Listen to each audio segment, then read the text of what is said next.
What is up, Buffalo Fanatics? We got another episode coming at you live of the BF Writers Club right here on the one and only Buffalo Fanatics Network. This is Kevin Syracuse, your host tonight, and I'm going to start things off telling you what exactly happened in that first week of free agency around the NFL and for the Buffalo Bills. And then I'm going to have my man Zach Vaughn and my man Bryce Martino coming on to see what their thoughts are about Bills free agency, because I have a lot of opinions about what's going on at One Bills Drive, and I'm going to try to make this come full circle here and explain how I'm seeing things, and I'm going to see what you guys think. So like I said, Zach and Bryce will be joining me later on throughout the show. Love to hear from you guys as well. But for now, it's just me and you. We're riding shotgun tonight, baby. So with that, let's start right there as we are entering week 2 of NFL free agency. Obviously, this is Sunday, March 19th. A week ago, tomorrow was tampering period. And then the official start of the new league year started on Wednesday. And it's been very, very quiet for the Bills. And I know that we weren't expecting a lot this offseason. And Brandon Beane said that from his end of the season press conference right until his press conference the other day, where he said, look, we're not going to go out and get that big ticket. We're not going to get a Von Miller this year. And the way we see it, I think a lot of people, especially through Bill's Twitter, from what I've been seeing the last few days, the common phrase of, well, the cap doesn't exist. There's always money in the banana stand. We got to do something, right? Odell, Derrick Henry, Dalvin Cook, Jerry Jeudy, all these guys. And I think we've all been waiting for that one big move, but it hasn't happened yet. And I really don't think it's going to. Sorry, I don't mean to burst your bubbles here, but I don't think we're going to be in store for a big move coming up this week. So that being said, have the Bills improved? Yes. But am I happy about it? Do I think they actually improved? No. And you might be sitting there thinking, well, how did they improve, but they actually didn't improve? So let's just get right into it. The main thing is, let's start here. Jordan Poyer. This was one of the best things that happened for the Bills in terms of answering their questions, right? Going into the offseason, the two big questions were what's going to happen with Tremaine Edmunds and what's going to happen with Jordan Poyer. So Tremaine Edmunds goes to Chicago, and he signed a 4-year, $72 million contract to become the 4th highest paid linebacker in the NFL. And we actually talked about that last week on this show, saying how I could see Edmunds sliding in between Fred Warner and CJ Mosley, right in between 19 and 17 million. And sure enough, he got 18 million. So am I upset that he's not in Buffalo anymore? Yes. Am I mad that the Bills didn't match it? Not necessarily. But at the same time, I think they have a big question to answer now. Who's going to fill his spot? So I don't want to get into that too much now. That's what Zach and Bryce will be for later on. In terms of Jordan Poyer, I think this is the one that we were all shocked at, because when I saw that news the other day, I had to do a double take at my phone. I was like, what? The Bills got Jordan Poyer back? I thought he wanted to go elsewhere. I thought he was trying to chase some money, and I thought he was talking to Tua and they were going golfing together. And the way his wife was talking, I thought he was gone for sure, right? And then he comes back and he says, no, this is where I've always wanted to be.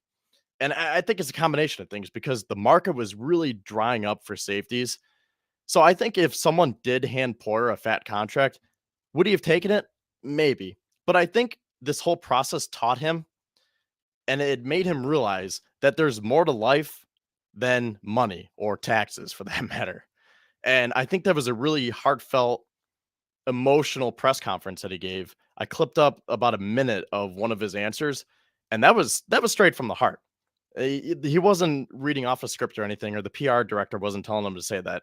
By him saying that he always wanted to be here, and just seeing all the people in the building and all the relationships that he built over the last few years, and just talking about Micah Hyde and running it back one more time, year 11, they want to bring a championship to the city of Buffalo. And then he goes to the hospital too.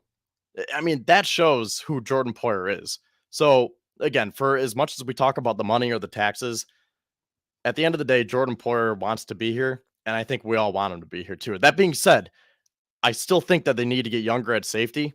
That's great news that Brandon Beane thinks that Damar Hamlin can possibly come back still, but Poyer and Hyde are not getting any younger, and they need to add some more safety into that pool to get some potential replacements. But nonetheless, Jordan Poyer's back. The Bills were 13-1 last year when he played, and the only loss came against Cincinnati. So that made me feel better because it was like a wall. The wall was secured off because now that back end is completely set. You have Trey White, CB1, Micah Hyde, Jordan Poyer, Kyer Elam, and Taron Johnson. Bills re-signed Dane Jackson, so he's a backup. I hope it's Elam over Jackson this year, but nonetheless, that back end is solidified. But there's still lots of questions, excuse me, that remain to be answered here, and that's what we're going to get into tonight. But I want to start with the offense here. I want to start with the two big signings for the Bills, because obviously Poyer was a big signing in itself, but that was a re-signing. So in terms of guys that the Bills brought in, I'm going to focus on Connor McGovern and Deontay Hardy. Formerly Deontay Harris, Deontay Hardy now. So again, did the Bills improve? Yes. McGovern is undoubtedly an upgrade over Roger Saffold, at least based on last year's numbers.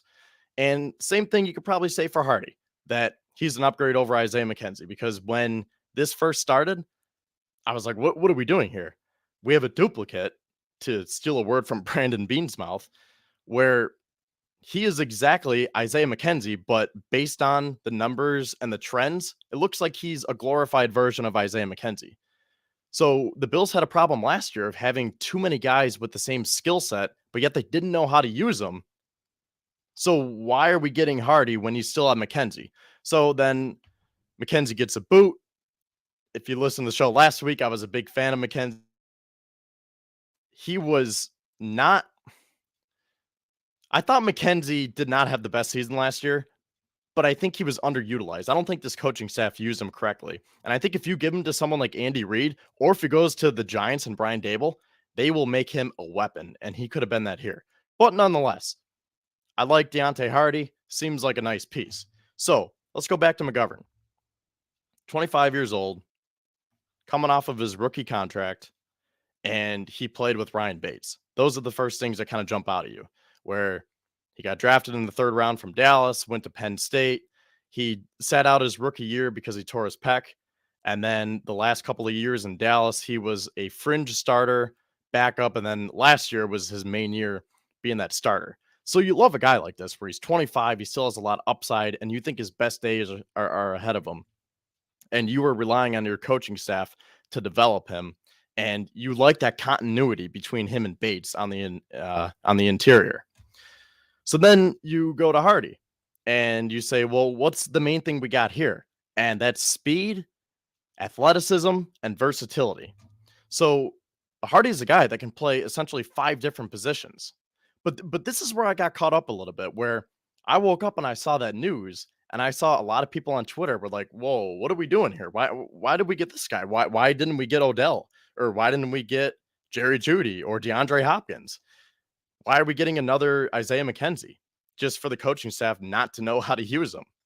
And that's where I got caught up, because I don't want to be one of those fans that's going to sit there and say, oh, this is a terrible signing. The Dolphins and the Jets are way better than us, and we're not going anywhere this year. We're already 3rd in the division. Might as well just plan for the next year. No, I mean, let's take it easy here. Take a step back. And I always try to say, okay, what do we actually have to work with here? Look at the numbers, look what different people are saying, do your own research before you just make one of those knee-jerk reactions. But as I was doing that, I was just waiting for that feeling to evaporate and be like, oh, this is another great deal by Brandon Bean. But that feeling never really arose from me. Like it did, but not to its full potential, like I've seen with other contracts in the past. So I was thinking, okay, well, this guy is a kick returner and a punt returner. So those are the first 2 positions, right? He was an all-pro returner. But then you say, well, wait a sec, the Bills just restructured Nyheim Hines. So that's kind of a duplicate in the return game.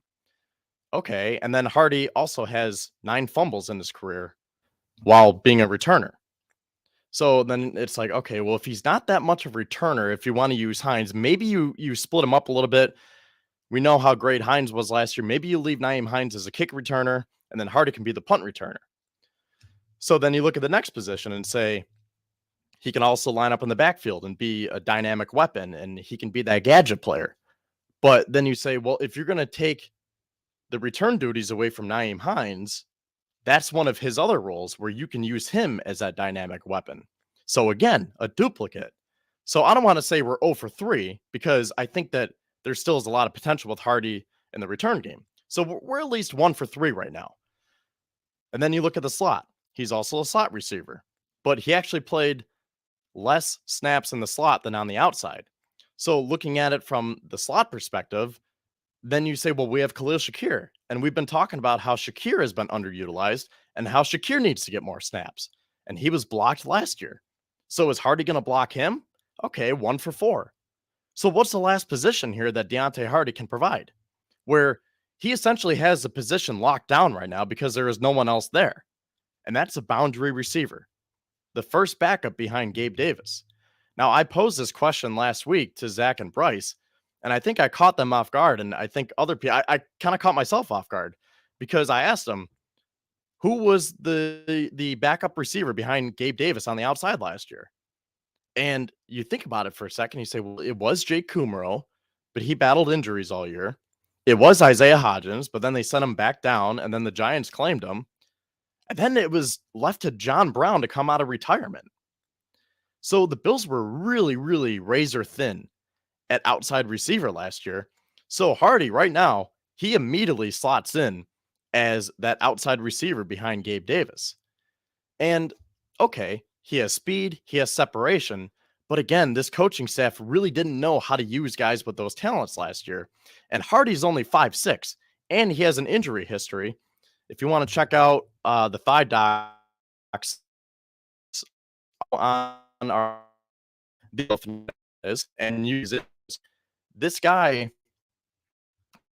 basically had a lot of soft tissue injuries where he has hamstring injuries, and then last year he dealt with turf toe, and that is a very nagging injury. And he also had a couple of neck injuries a couple of years ago.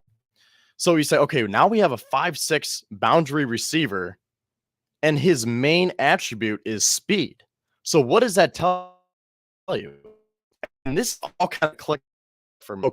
Okay, change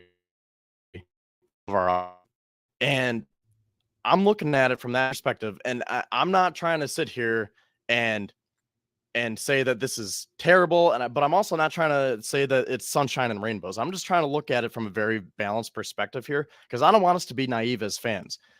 But you couple the Deontay Hardy signing with the McGovern signing, and that tells me, I got the impression that the Bills said, we're not going to change what we did last year. We just want to do the same thing, but do it better. So essentially, the impression that I got was Ken Dorsey didn't learn anything about being more balanced on offense. He didn't learn that you have to use a short to intermediate passing game. And rather, he just wants to run it back and say, okay, go get me the weapons to make my play calling more successful. And that's why you get a guy like Connor McGovern, who was ranked 13th in pass protection, but 79th in run blocking. And that's why you get another burner in Deontay Hardy, because now he is the new shiny toy for Ken Dorsey to say, Josh, that's your guy. We're not going to use Gabe Davis, who had a 52% catch rate. We're going to use that guy who can take the top off the defense. And I've been stressing this ever since the end of the year that you have to stretch the field horizontally. You can't just go vertically. And again, it's early, and I'm not trying to say that that's what they're doing, but my impressions from the first week of free agency was that Ken Dorsey said, hey, if you're going to retain me as offensive coordinator, then go get guys that fit my offense. And if you remember the end of the season press conference, Brandon Beane was asked about Ken Dorsey. And they said, I don't remember the exact question, but basically they were saying, what can you say about Ken Dorsey moving forward? And Beane said, hey, I would hope that he will be a better offensive coordinator in year 2 than he was in year 1, because I was a better general manager in year 2, 3, 4, and 5. I think McDermott was a better coach as he moves on. So naturally, no matter what you do, you're going to get better at it as time goes on. And the key phrase here was that Brandon Beane said, we are going to get him the resources to do that. And again, it all just kind of clicked for me where I said, that's it. They are getting guys to match Ken Dorsey's offense. And I think if they continue on with this trajectory, that could be a very dangerous path because, yeah, can Ken Dorsey evolve as a play caller and can he learn to adapt? Of course. Will he is the main question. And the problem that I have with that is when you do this, when you want to stretch the field vertically, that puts a lot of pressure on Josh Allen. And that's what we saw last year where he was playing hero ball. And we all were in agreement at the end of the year. As much as we were blaming Ken Dorsey, it was also Josh's fault for being sugar high Josh and not taking those checkdowns, not taking the easy routes down the middle of the field, and instead going deep or trying to extend a play and do too much with it. So when I saw those two signings, I was just like, oh man, here we go again. So you say, all right, well, how can we change that? Because again, I'm not trying to sound the alarm and say, oh man, here we go, woe's me. No, there's still a lot of time left. This is only week 2 of free agency. So how can we feel better about this? Or at least how can I feel better about this moving forward, that we're not just going to be that vertical offense this year? Well, number one, go get me a power running back. We've been talking about this right along, where I was so high on Jamal Williams and Deontay Foreman, and I was so crushed when we didn't get either of them. Because especially looking at the value of the contracts, Jamal Williams signed with the Saints for 3 years, $12 million. And you might look at that and say, yeah, but most of his touchdowns came from within the goal line or just a couple yards out. But the fact of the matter was, he still had 17 rushing touchdowns, and he ran for over 1,000 yards. Deontay Foreman, he ran for over 900 yards and 5 touchdowns in 9 starts after the Panthers traded McCaffrey. And those two guys are the definition of just that big bruiser that can be that downhill back to complement James Cook and Nyheim Hines. And we were talking about this before, how you have to take the pressure off of Josh and you want to eliminate the amount of hits that go on his body. And one of the best ways to do that is by getting a power running back. The Bills did not do that. So I don't want to get into it too much. This is more the generics. We'll save that for when Zach and Bryce come on. And we're going to get into some of the names that are out there that maybe the Bills could still sign, but they just got to get a power running back. They don't have to be a run-heavy team. When you have Josh Allen as your quarterback, you're going to be a pass-heavy team. But you have to be able to be balanced. I don't care what day and age it is. I don't care what year it is. I don't care how strong your quarterback's arm is. You have to have balance on offense and to be able to do multiple things. Because look at how the Bills season ended last year. Look what Cincinnati did. Did Joe Burrow go deep to his receivers one time? Yeah, maybe. But that whole game was because of coaching and scheming where they dinked and dunked on us the whole day. And the Bills had no answers. And then look what Kansas City did in the AFC Championship game and the Super Bowl. That was all scheming and coaching, where Sky Moore and Kadarius Toney, they're fine wide receivers. Are they that great where they can get that good separation and be wide open in the middle of a Super Bowl? Not even the middle, towards the end of the Super Bowl when it was crunch time. No, that's because Andy Reid is one of the best offensive coaches that the game has ever seen. So you just have to be balanced. So that being said, I'm talking about wide receivers. The Bills need depth at wide receiver. And Brandon Beane is aware of this. He said at his press conference the other day, we want to get depth and competition for all these positions, including the next one that I'm going to talk about here. And I think it was Matt Perino asked a great question. He said, you have a couple of running backs who are more the shifty pass catching backs. Would you like to get someone else to complement them?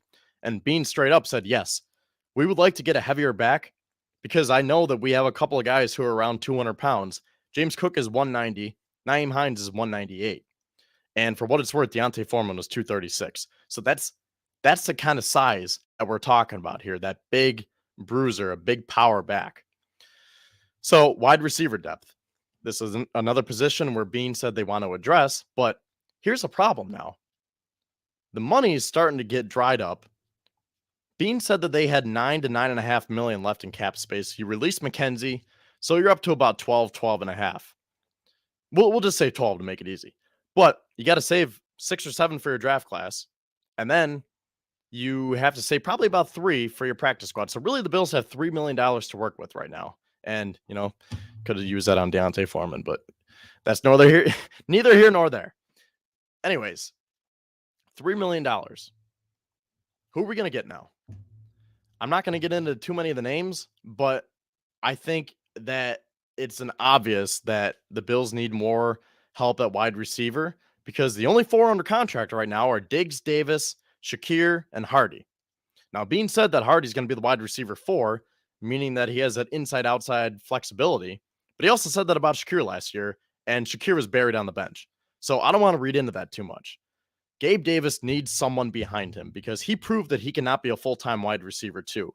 And if he's coming up on a contract year, you need to draft someone who could potentially replace him. So whether it's round 1, round 2, round 3, you just got to draft a wide receiver high because it's been forever since the Bills took a high pick on a wide receiver, and now is the time to do it. But that being said, I would also like to see them sign a cheap veteran because they only have 4 wide receivers right now. So even if you draft one, you're at 5. I don't want to see them re-sign Jake Kummerow. I don't want any of those signings again because look how that turned out. I'm still ticked off that they kept Jake Kummerow over Isaiah Hodgins just because of special teams. So I want them to go get a veteran, but it's going to be tough because of the money. So then the other way that the third way here where I'm going to feel better about our offseason and that the Bills can get more balanced on offense, build up the offensive line. Now, here's the other part of that McGovern signing where, again, I like it. It's an improvement over Roger Saffold or Bobby Hart for that matter, or Greg Van Roten. But here's the other part of it that is getting me a little bit, I don't want to say uneasy, but it's got my head scratching a little bit here. The Bills signed McGovern for 3 years, $22.5 million. So he's making about $7.5 per year in terms of average annual value. That is starting money. He is in the top 20 right now. I think he's 18th or 19th in terms of highest paid guards. Ryan Bates, they got him back on that 4-year, $17 million deal. So he's at about 3.5 right now. I'm not exactly sure about the cap hits, but either way, between the two of them, that's about $12 million tied up to your interior guards. So you're looking at them as the starters. So that's fine, right? You get that continuity. It's an upgrade from last year, but it's more patchwork. And that's what the Bills have been doing ever since trading away Wyatt Teller, where they have, I don't want to say refused, because they did draft Cody Ford, and look how that turned out, but they've been trying to build their offensive line through free agency. Guys like Brian Winters, John Feliciano, Quentin Spain, Darrell Williams, Roger Saffold, Bobby Hart. The list goes on and on.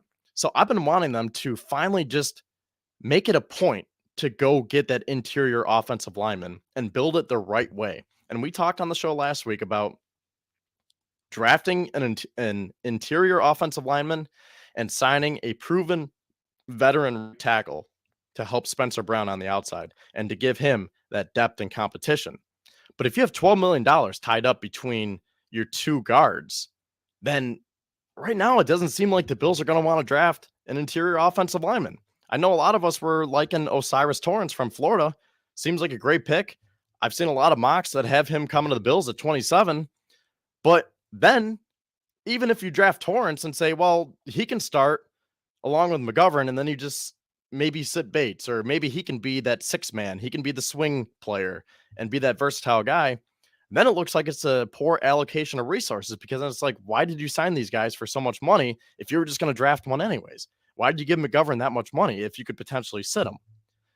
So it seems like the Bills are not going to draft that interior offensive lineman. And now, because they haven't re-signed Tremaine Edmonds, now, as of right now, you kind of have to draft a linebacker. And I'm not sure if there's a linebacker with a first-round grade right now. So you are putting all your money on hoping that Jack Campbell is there. Maybe Drew Sanders, but he's more of a project. Trenton Simpson out of Clemson, I don't know. But this is kind of like last year, where the Bills' only real hole was cornerback, and teams like Kansas City knew that they wanted a cornerback, so Kansas City traded up ahead of the Bills and got Trent McDuffie. So a team could look at that this year and say, oh, well, the Bills want Jack Campbell. All we need to do is leapfrog him just to prevent him from going to Buffalo, and then we can get him here. And believe me, there are a lot of teams that would want to do that. So now you're starting to see how some of these signings, where you look at it on the surface and say, Oh, nice. McGovern's a nice guard, and Hardy's a nice little versatile weapon. But when you look at it from different angles, you start to see different things. And that's what I was doing. Like the whole week, I was just sitting there spending a lot of time in thought. And I see we have a ton of comments right now. These could all be positive. You might be agreeing with me, or I could be getting a bunch of hate mail right now. And you guys might just be not even agreeing with what I'm saying. But this is the way I see it. And when I explained it to myself this way, it really started to make sense where I was like, I think I like our off season, but I'm not totally there yet. I need to see more. And then once I really thought about it, it all kind of just filtered down and I started to understand because now this affects the draft and that affects the salary cap and that affects the depth chart. And so many different working parts affect each other. And you have to look at it from that very unbiased point of view. And once you do that, you start to see some of these different aspects of it. So that's why I think week 2 of free agency and week 3 for that matter, this is so crucial for the Bills because right now, those are 3 holes that I just mentioned, and 4 if you want to go over to the defense. But we'll start with linebacker and then wide receiver, running back, and offensive line. And there's only $3 million left. So again, did I think the Bills improved? Yes. Am I still concerned? Yes. I think there's a lot of work that needs to be done. And I think with that, that is enough of an opening monologue. Zach and Bryce, are you guys ready to come on? Because I want to see what you guys think. I want to see if you agree or if you disagree, because I know we've had some conversations here and there, but that was my first time really getting it out there. So I want to see what you guys think. And while we hear from Bryce, I'm going to go through now 149 comments and I'm going to sift through these and see what you guys have to say about this. So, are you guys ready? All right. Sweet. All right. First of all, here's Zach. You know what, Bryce? I'm going to bring you on in a second. I see my Wi Fi might be a little bit spotty right now, so I better wait until this thing goes back up. So, I want to hear from Zach first. Zach, what do you think about what I had to say? Well, I have to agree that I think we both didn't really know what to expect from the Bills this offseason beyond maybe not the big splashy moves that they did last year with Von Miller, OJ Howard rattled off on like the second day of free agency or whatever. And I mean, I can understand why people would look at the moves they made with McGovern and Hardy and the re-signings and just think, what are they doing here? But I do have to say though, I think that McGovern's a decent McGovern should be a decent signing. Obviously, like you said, they gave him starter money. They're probably not drafting a guard, or at least somebody who you would expect to start right away, unless that's a center that you could transition to guard, start at guard to compete there, and then move in once Mitch Morse moves out. But right tackle is still a big hole, and they're going to need to sign veteran competition for Spencer Brown or draft someone else to push him or just plan for the long term because as it stands right now, I'm not confident in that spot. Obviously, we haven't seen what this team's going to look like in training camp. We don't know. The roster hasn't been filled out, the draft cards haven't been submitted. But and on the other hand, Deontay Hardy, like you said, he basically replaced Isaiah McKenzie. They cut him a couple days after signing Hardy. And the only difference is I think that Hardy could very well actually be a better version of Isaiah McKenzie. He would be an upgrade over him as a receiver. And to the point about how it seems like you have redundancy at the return position, it's not a bad thing to have depth there. How many times over the past couple of years since we lost Andre Roberts that had the Bills shuffled through return men just to find competence? And now you have a receiver who made the Pro Bowl and as a rookie as a return man. And he could very well be your second return option. You have Naheem Hines, who is an elite returner as well. It's not a bad thing to have two potential return specialists, whether you have one person do both or you split it up between the two of them to try to get each of them involved more in the offense so they don't have to focus as much, remains to be seen. But it's always good to have contingencies in place. And on defense, obviously, Tremaine Edmonds, losing him is a big loss. Obviously, at that contract rate, they weren't going to match that. They weren't going to re-sign him to that. And it's understandable. They didn't have the money, and good teams have to let good players walk sometimes. It happens. But I look at the totality of the Bills offseason as they could have done better, but it also could have been a whole lot worse. So if I had to give like a number from 1 to 10 on it, I'd say I'd be at a 5. I think that's where I'm at. I'm right around 5, maybe 6, because again, I think the Bills did improve. But when you look at it, I think there's a deeper philosophical problem where, as of right now, I don't think the Bills have really changed their offense to say, oh, let's try to be more balanced. They just say, let's continue to be smart, not conservative, but just execute it better. So with that, I'm going to bring Bryce on now, and I want to see what he thinks about all this. Bryce, what is up? What's going on, man? Good to be here. So, Bryce, what do you think about this whole conversation here as we are about over a half hour into the show? Obviously, you got to hear from me for a while, then Zach for a little bit just now. What do you think of our assessment of the offseason so far? Would you agree, or maybe are you a little bit further off? Do you think the Bills still need to address certain positions? I mean, I'm sure we can agree on some positions, but just where are you at in general after week 1 of free agency? I think it went just about how I expected it to. You know, Buffalo came in with no money. You know, they didn't have enough to pay up for guys like Stephon Diggs or Von Miller like in years past. So it was gonna, you know, kind of be a quieter first wave of free agency. But everything Buffalo, all the moves Buffalo makes from here on out will probably be second, third wave type stuff where you see them claiming guys that were, you know, recently waived cap casualties, you know, older veterans, just stuff to kind of fill out the roster before the draft starts so you're not going in there with any glaring needs. Now, let me ask both of you guys this. Did you guys connect the dots the way I did?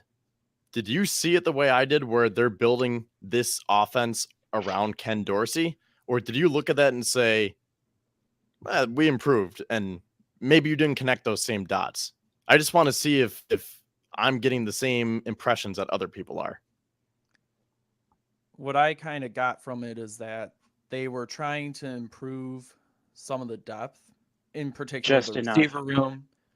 Yeah, in the receiver room. And then offensive line, obviously, trying to improve by getting a younger free agent guard.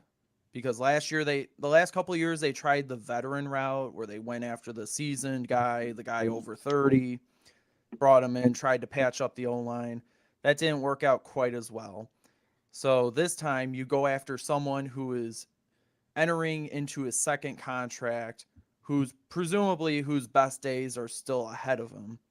Get him in here for like 2 to 3 years, see if he can solidify himself, and trying to go after those younger guys with upside who wouldn't necessarily cost as much as the Ben Powers or the Dalton Risners or the Isaac Samuelos of the world.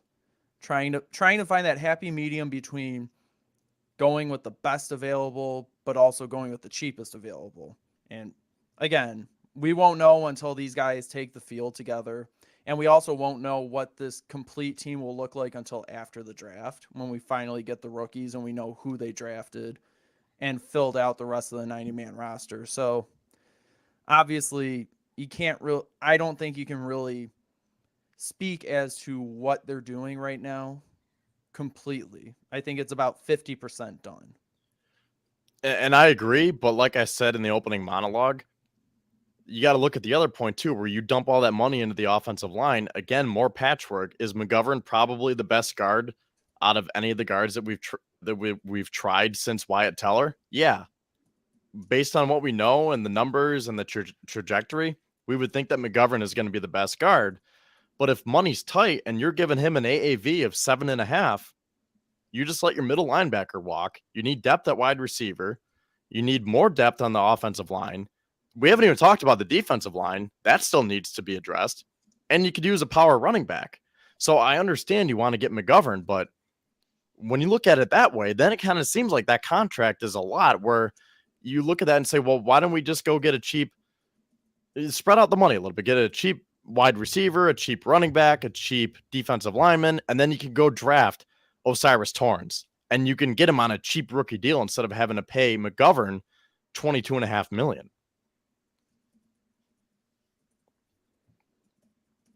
Well, the thing is, too, is you already paid Connor McGovern starting level money. I don't see them drafting Osiris Torrance, as much as Bills fans may hate me saying that. Like, I would love to have him on the offensive line too, but they believe in Bates. They want to see what McGovern brings. And I just think that, again, unlike years past, they went with a younger guy in free agency who's going on a second contract, who presumably has his best years still ahead of him. They're not going to draft an offensive guard highly. If they do, maybe latter half of day 2 or early day 3, and maybe try a developmental guy, see if they could build him up. But I think at this point, their offensive line's almost set. Again, just bring in a veteran option to compete with Spencer Brown, and I don't think they're ready to give up on Brown quite yet. So I just don't see them doing that much more besides signing cheap depth going forward into the OTAs. I want to throw this up here. Roy says, build the offense around Dorsey. Don't even know what his offense is. And I've seen a couple other people in the comments say that the Bills never really had an identity. And while that's true, the identity was Josh Allen. It's just Josh Allen is the superstar, so let's let him do everything. And that's why I want to get these complementary pieces, like a Deontay Foreman, like a Jermaine Illuminora as a right tackle, or drafting Osiris Torrance, or signing a wide receiver too behind Gabe Davis, because I don't want Josh to do everything. It's weird. Josh is actually kind of getting up there in age. Really, he's still in his prime, obviously. But when you think about, what is he turning 27 in May? Is he 26 right now? I think so, yeah. So he's not a little kid 25, anymore. 26, somewhere, yeah. Yeah, and Cam Newton started to decline when he was getting up around 30. So if he continues to take these hits, that's what you could be looking at. So to go off of what Roy said, the identity right now is 2 words, Josh Allen. And that has to change. So that's why these next few weeks of the offseason are so crucial, because you're not only building for this year, you're building for the future. And that's why I want those pieces, because I don't want Josh to have to play hero ball and feel like he has to do everything again. Make it easy on him. I agree. You got to make it easier on Josh. You got to surround him with good weapons. You got to surround him with able bodies. But I don't think drafting a guard at 27 overall is going to really help right now. Like I said, you already made your move at guard in free agency. They're going to see what they have this year with that. Granted, you can make an argument they go wide receiver at 27, maybe like a Zay Flowers, or if one of the other ones fall that are supposed to be going earlier, you can make that argument. But at the same time, remember how everyone was talking about. Yeah, I know. You got that glaring hole staring you right in the face. And also everyone talking about how Khalil Shakir needs to be more involved in the offense. Well, you can't really do that if you're putting too many offensive pieces on the board ahead of them. So it's that whole juggling act that GMs have to do. Obviously, we just got to see what happens ultimately. I think they already made their wide receiver move. in free agency with Hardy, taking a flyer on him. It's a 2-year deal, but it's basically a 1-year deal if they want to get out of it. And I don't really expect them making another one in free agency. Probably in the draft, though. Just in the case that Gabe Davis doesn't improve in this year, and then they let him walk in free agency next year. And here's the thing about that. So now the Bills are putting themselves in a position where you say, we're not going to sign that many free agents. We're going to draft. We're going to rely on the draft, which is fine. But what did they do with their draft picks last year? They were scared to play them. Kyer Elam was getting benched into December for a 7th rounder in Dane Jackson. Khalil Shakir was benched for whatever reason, had 10 receptions all year. And the list goes on and on. They spent a 3rd-round draft pick on Terrell Bernard. Never saw the field, and when he did, he didn't even look that well. So, again, I don't want to sound like I'm overreacting here, and I'm not trying to sound the alarm, but for the first time in a long time, I'm starting to get concerned about the trajectory of the Bills offseason. This is not one of Brandon Beane's finer offseasons by any means. And again, I know there's a lot of stipulations, mainly the cap situation, but I think there's ways to manipulate it, and I think there's ways to go around it. And I just hope that they have a plan in place. Now, while I do agree with you there, I do want to say that, you did mention Bean did everything he could with what was given to him this offseason, but, if you restructure, say, 10 people this offseason, just throwing out a number, you're going to destroy your cap space in future years and hurt yourself, down into 2025, 2026, because you're still paying these older 30-year-old vets like the Rams are doing and Jaguars did in 2017. Yeah, and he said that he didn't want to, I think the phrase he used was he didn't want to kick the can down the road any further. So he does, like you said, he doesn't want to spread the money out, and then you have to pay these guys whatever year it is as that money gets spread out. But I just think something as simple as a Deontay Foreman signing, where he signed with the Bears for $3 million after he had been linked to the Bills. Same with James. Bills, Buffalo got very, very team-friendly deals where you look at that and say, if Isaiah McKenzie got cut, why couldn't you use that 2.8 that you saved from cutting McKenzie and just give it to Deontay Foreman? Could it be that they're looking at maybe a different running back, though? Someone that they haven't been linked to, maybe Kareem Hunt or, Ezekiel Elliott, someone who's still a free agent and not like the other running backs on our team. Because we're going to get into past that. Years, we haven't been. Yeah, go ahead. No, I was just saying, in past years, we haven't been linked to, any big time free agents. So, maybe the ones we were linked to are just smokescreen this year. Now, one big name that a lot of Bills fans are in love with, Bijan Robinson, because he is a beast. But as great as that is, I'm never that big of a fan of drafting a running back in the first round, especially the Bills have spent a day 2 pick on running backs 3 out of the last 4 years between Zach Moss, Devin Singletary, and James Cook.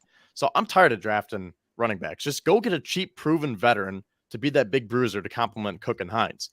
But if you draft Bijan Robinson because he's the best player available, okay, he's great, but you're going to further hurt the development of James Cook.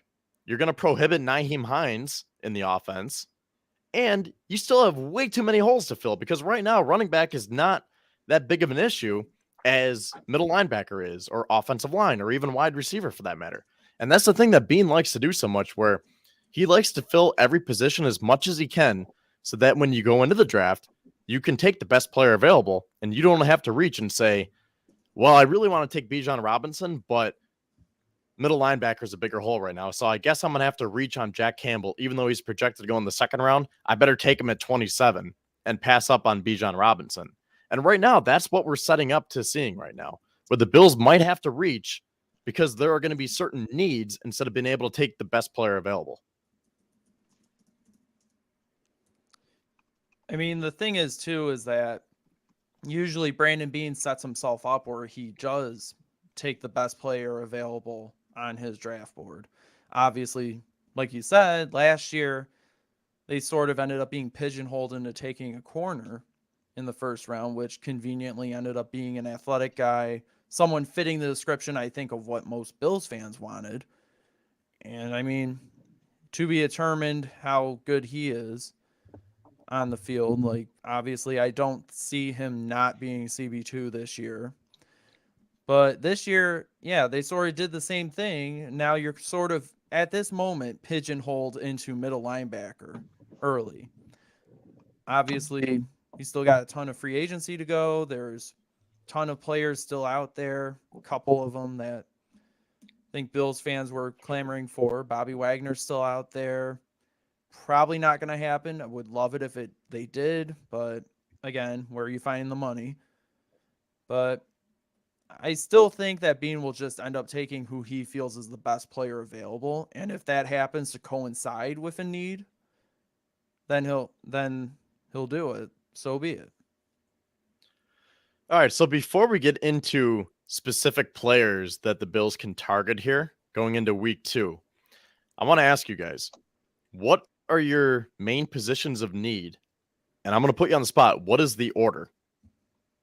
So I'll start. For me right now, I think it's got to be middle linebacker. And then I'm going to say wide receiver because technically we do have enough bodies on the offensive line and we don't have enough bodies at wide receiver. So middle linebacker, wide receiver, and then I'll go offensive line and then running back because you got to get the offensive line first before you get the running back. But yeah, that's my top 4, and I'll throw a defensive line in there to round out the top 5. So I'm going to go middle linebacker, wide receiver, offensive line, running back, defensive line. Zach, you first. What is your order?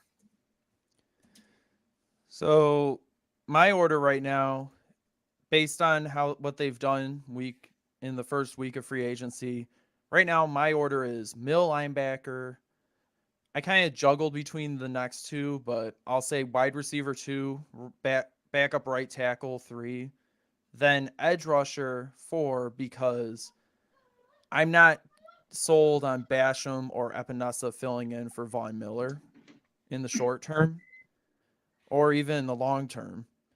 I still think they need to go out and get a guy like Melvin Ingram, someone to come in for this year who can be a game wrecker while Vaughn's out and then just give you an extra potential body once he comes back. And then my 5th option, my 5th need is running back.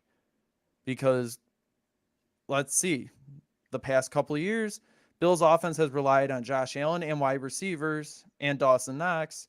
They haven't really regarded the running back position with much. So I don't know if they'll continue to do that. I don't know if they want to take a different direction and try to prioritize running back, but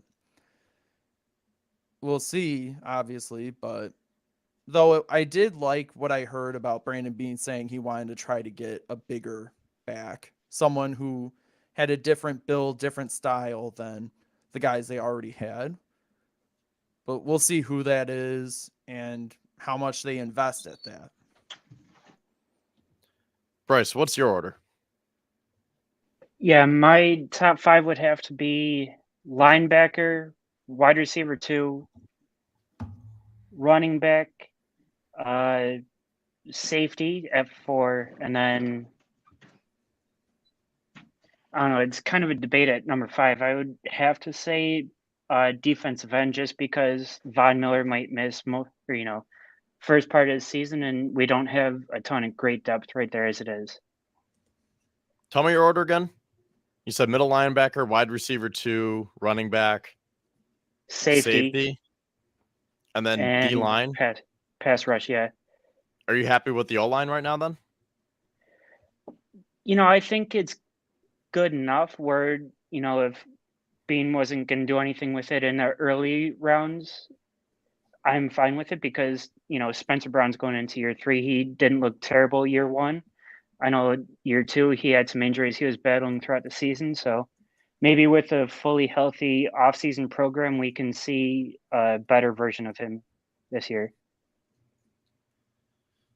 And then do you think that they just kind of fill out the rest of their offensive line through the draft or free agency? But I mean, are we mainly looking at cheap signings, do you think, or late round draft picks, or how do you see the offensive line? Because right now the Bills have 7 linemen under contract, technically 10 if you want to count the guys on reserves / futures contracts between Alec Anderson, Ryan Vandemark, and Greg Mance. So right now the Bills do have 10 offensive linemen, but you're probably going to get a total of 14 or 15 bodies going into camp. And then you'll narrow that down to 8 to 10. So out of those 4 or 5 left, how do you see it shaking out? Yeah, I would like to see them get a veteran at right tackle just to, compete with Spencer Brown. I don't want to see another young body there where, Spencer Brown has to be the guy, coaching him up a little bit when he's barely played 3 years already. So maybe a veteran right tackle like Brendan Shell, or because I know we've been linked to him in, this week already. Then guard, I maybe mid to late round rookie, because, Connor McGovern's getting, he's not young. He's not super young. We will need a young body in there to step in. Then maybe center I would draft too, because Mitch Morse has had, 6 concussions as it is. All right, so we're about an hour into this show. That was a great opening. Appreciate all the comments that we're getting. Seems like a lot of people are interested in this topic because like a lot of us agree that there's a lot of work that still needs to be done. And we're not just saying this just to say it. Like this is legit stuff that needs to happen. So in terms of getting into the specifics now, how about we go in reverse order? Let's start with the defensive lineman, because I don't think this will take as long to talk about, and I want to build this up as we talk about some of the main needs here. So, Zach, I'm going to start with you because you already mentioned his name. One guy that I like is someone he's been on the Bills before, Shaq Lawson. I think that he could be a cheap veteran, team-friendly deal. He knows the system. Get him back until Von comes back, and I think you'll be okay. But I understand you might want to get better at edge rusher, especially with Von Miller being down, because Von has this, what's the word I'm looking for here? He has a knack for acting like he's going to be back sooner than he is. And right now he's like, oh, I'll be back for week 1, but he could be out till Thanksgiving again. Look at Trey White. So if we need a 4th defensive end for the first 3 months of the season, is Shaq Lawson going to be enough? I mean, again, don't get me wrong. Shaq Lawson is decent. He's fine. He's a good depth player. I think if he comes back, I'm all in favor of it. You'll probably get him cheap, and he wants to be here. But he also doesn't really move the needle that much in terms of pass rush, though he certainly did better than Boogie Basham. But that's also kind of saying something about Boogie Basham and not in the right light. But that's why I keep saying I think Melvin Ingram, he's still out there as far as I know as of tonight's show. I think you could get him relatively affordable too. His market has basically been set by his last 2 contracts. 1 year, $4 million. Base salary is probably near the vet minimum for his experience. Like, you bring him in, another experienced guy that the younger guys can learn from. And he's a complimentary piece for Groot until Von Miller comes back. And then at that point, you have 3 legit pass rushers, including Groot, who has shown flashes and hopefully will continue developing with good mentors around him. And I also wouldn't be surprised if you could somehow find a way to get both Ingram and Lawson, if you could do that, because again, you're going to need competition in camp. If Lawson's willing to take a cheap deal to come in and compete or whatever, it'll probably end up being either or, but there is a possibility. Who knows? But at defensive end, that's what I would say. I would try to find someone who's going to be an effective game wrecker and pass rusher to fill in for Vaughn in the short term. And then when Vaughn comes back, could still be used in the rotation on the pass rush heading into the postseason. Let me just say this. I'm tired of using capital, and I don't want to say wasting capital, but drafting defensive ends high and then for them to not pan out, whether you want to blame that on the player or Eric Washington for not developing them. I'm kind of tired of taking that route. But then you look at the money jar and it's getting empty. And if you have bigger needs on defensive end, do you really want to spend more money on a pass rusher? So, Bryce, I'm going to go to you for this. But I mean, looking at the free agents that are left here, Leonard Floyd, too much money. Bud Dupree, he'll be too expensive. Frank Clark, I don't think he's signed yet, right? No, Frank Clark's still available. Jadeveon Clowney, I mean, maybe if you can get one of these guys, but they're going to want money. Matt Ioannidis, people talking about him. But after that, I mean, Justin Houston, that could be interesting, but he's up there in age.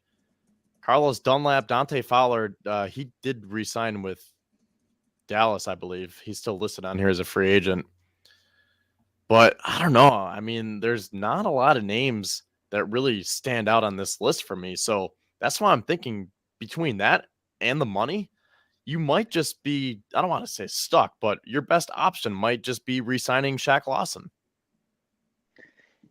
Yeah, I mean, it wouldn't hurt to re-sign Shaq, for some training camp body, but I would like to get somebody better in there to upgrade the pass rush, especially with Von out. So maybe, like Zach mentioned, Melvin Ingram comes in, or just looking at list of free agents right now, Unique Ngakoue or Robert Quinn comes in, takes over that spot next to Greg Rousseau for a little while, and then once Von comes back, you have that good rotational piece in there where you won't miss a beat on pass rush. And the main thing is not having to rely. And I was saying that the main thing would be not having to rely on Apinesa or Basham as that fourth edge rusher, because right now they're not cutting it. Right there, when you can't rely on your top draft picks to step up when Von Miller is out, that is a huge fundamental problem right there.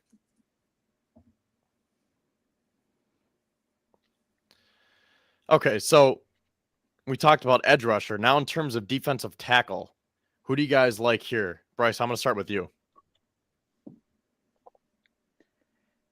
Defensive tackle, there's not a lot of, decent players left. They're all, older veterans who have spent a decade plus in the league and have kind of lost that step. But, like you mentioned, Matt Ioannidis, he wouldn't be bad. Shelby Harris, he just got released from Seattle. He's been a decent player for them the past few seasons, so he might be a decent option too. Then there's Linval Joseph, Quinn Jefferson, and Ndamukong Suh. There's not a ton of guys left if you are going for, that starter player. Well, I have been on the Chris Wormley train, and that's not like it's chugging along that fast. There's not too much steam to that train, but that's just someone who I think could be a piece. But again, that all stemmed from my potential Ed Oliver trade. And listening to Bean the other day, Wormley did go back to Pittsburgh too. Did he? Yeah, he did. I must have missed that. What was that over the weekend? Was that recent?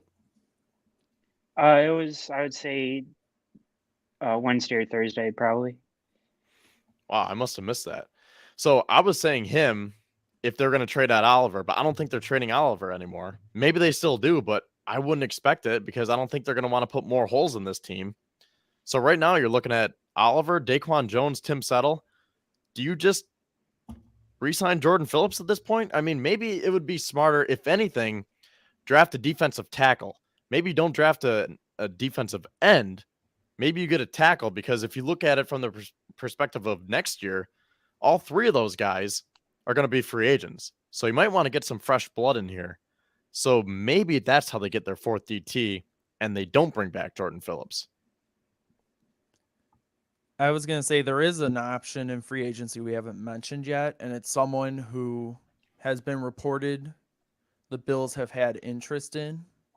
It was reported today. His name is Poona Ford, the former Seahawks defensive tackle. I did mention him, not, but I'm not sure if you caught that or not, but yeah. I might not have caught that. I don't know if you were lagging when you said it, but who knows? But anyways, so he's likely not going back to Seattle because they signed 2 defensive tackles. They signed Jaron Reed back, brought him back. I forgot who the second guy was, but they already basically filled their need there. Ford is also sort of fits in that mold of the free agent signings they signed this year, where it's a guy who's in his mid-20s, likely still has his best days, like either entering his prime or in the middle of his prime, not old washed vet, whatever. Where you could get a couple good years out of him. And also considering, like Bryce said, there's not a lot of decent options left. So the market's probably going to die down if it hasn't already. You could probably get Poona Ford relatively cheaper than if you had gone after Chris Wormley on Wednesday or Thursday. And also, again, to Kevin's point about the hypothetical Oliver trade, first off, yeah, what Bean was saying is that they want to extend him. They want him back. I would take him at his word on that. The only way you could feasibly think about trading at Oliver is if you brought someone in beforehand. You need to have an option in place before you could consider shipping Oliver off. And Poona Ford has starting experience. He has experience both in the 3-tech position and the 1-tech position. And he is a beefy guy. He's only 5'11", but he's 310 pounds. He's sturdy. Put him next to Daquan Jones, and you're going to have a beefy interior.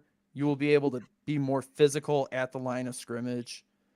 And then maybe you bring back Jordan Phillips if you ship off Ed Oliver and get whatever picks or Jerry Jeudy or whatever you want to do.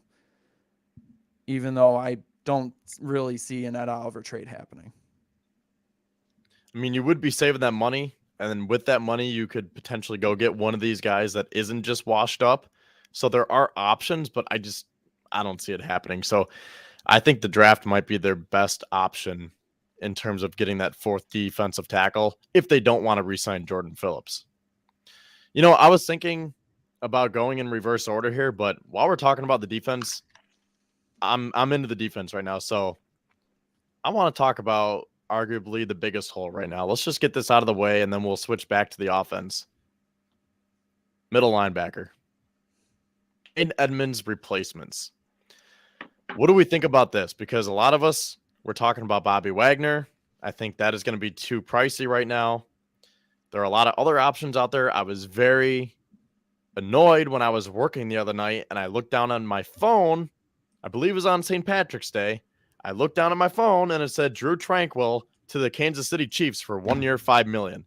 Why couldn't we do that? He had 146 tackles last year, had a breakout year, but he goes to Kansas City and they're going to turn him into an all-pro somehow. So the options, I don't want to say they're starting to get far and few between. There are still guys like Anthony Walker out there. Devin Bush, I was never too high on him. He did go to Seattle, so that's another guy that got signed by another team. I'm blanking on some of the other guys who are out there right now. I mean, there are options, but what do we make of this position? Because Bean said the other day, they are very high on the guys that they have on their roster. Again, I just said a little bit ago, they spent that 3rd round pick on Bernard last year. They spent a 7th round pick on Balin Spector. And they re-signed Tyrell Dodson, who tweeted his goodbyes to Buffalo at the end of the season. He said, thanks, Buffalo. It's been a great 4 years. So I was like, Dodson doesn't even have a chance to come back. And then all of a sudden, welcome back, Terrell Dodson, 1-year deal. So then I see that and I'm like, wait a sec. I wonder if they didn't get Edmonds back and they called Dodson and said, hey, you know what? We didn't get Edmonds back, so scratch that tweet that you had. What do you think about coming back for a year, competing for the starting middle linebacker job? We'll just draft a rookie and he can battle it out between you, Spector, and Bernard. So that's where I'm kind of looking at this from, where I think the Bills might be done at middle linebacker in free agency. Yeah, that's a possibility. I mean, like Bean said in his presser, he expects a competition for that job. Obviously, it makes sense because you don't have an obvious answer right now on the roster to fill the void.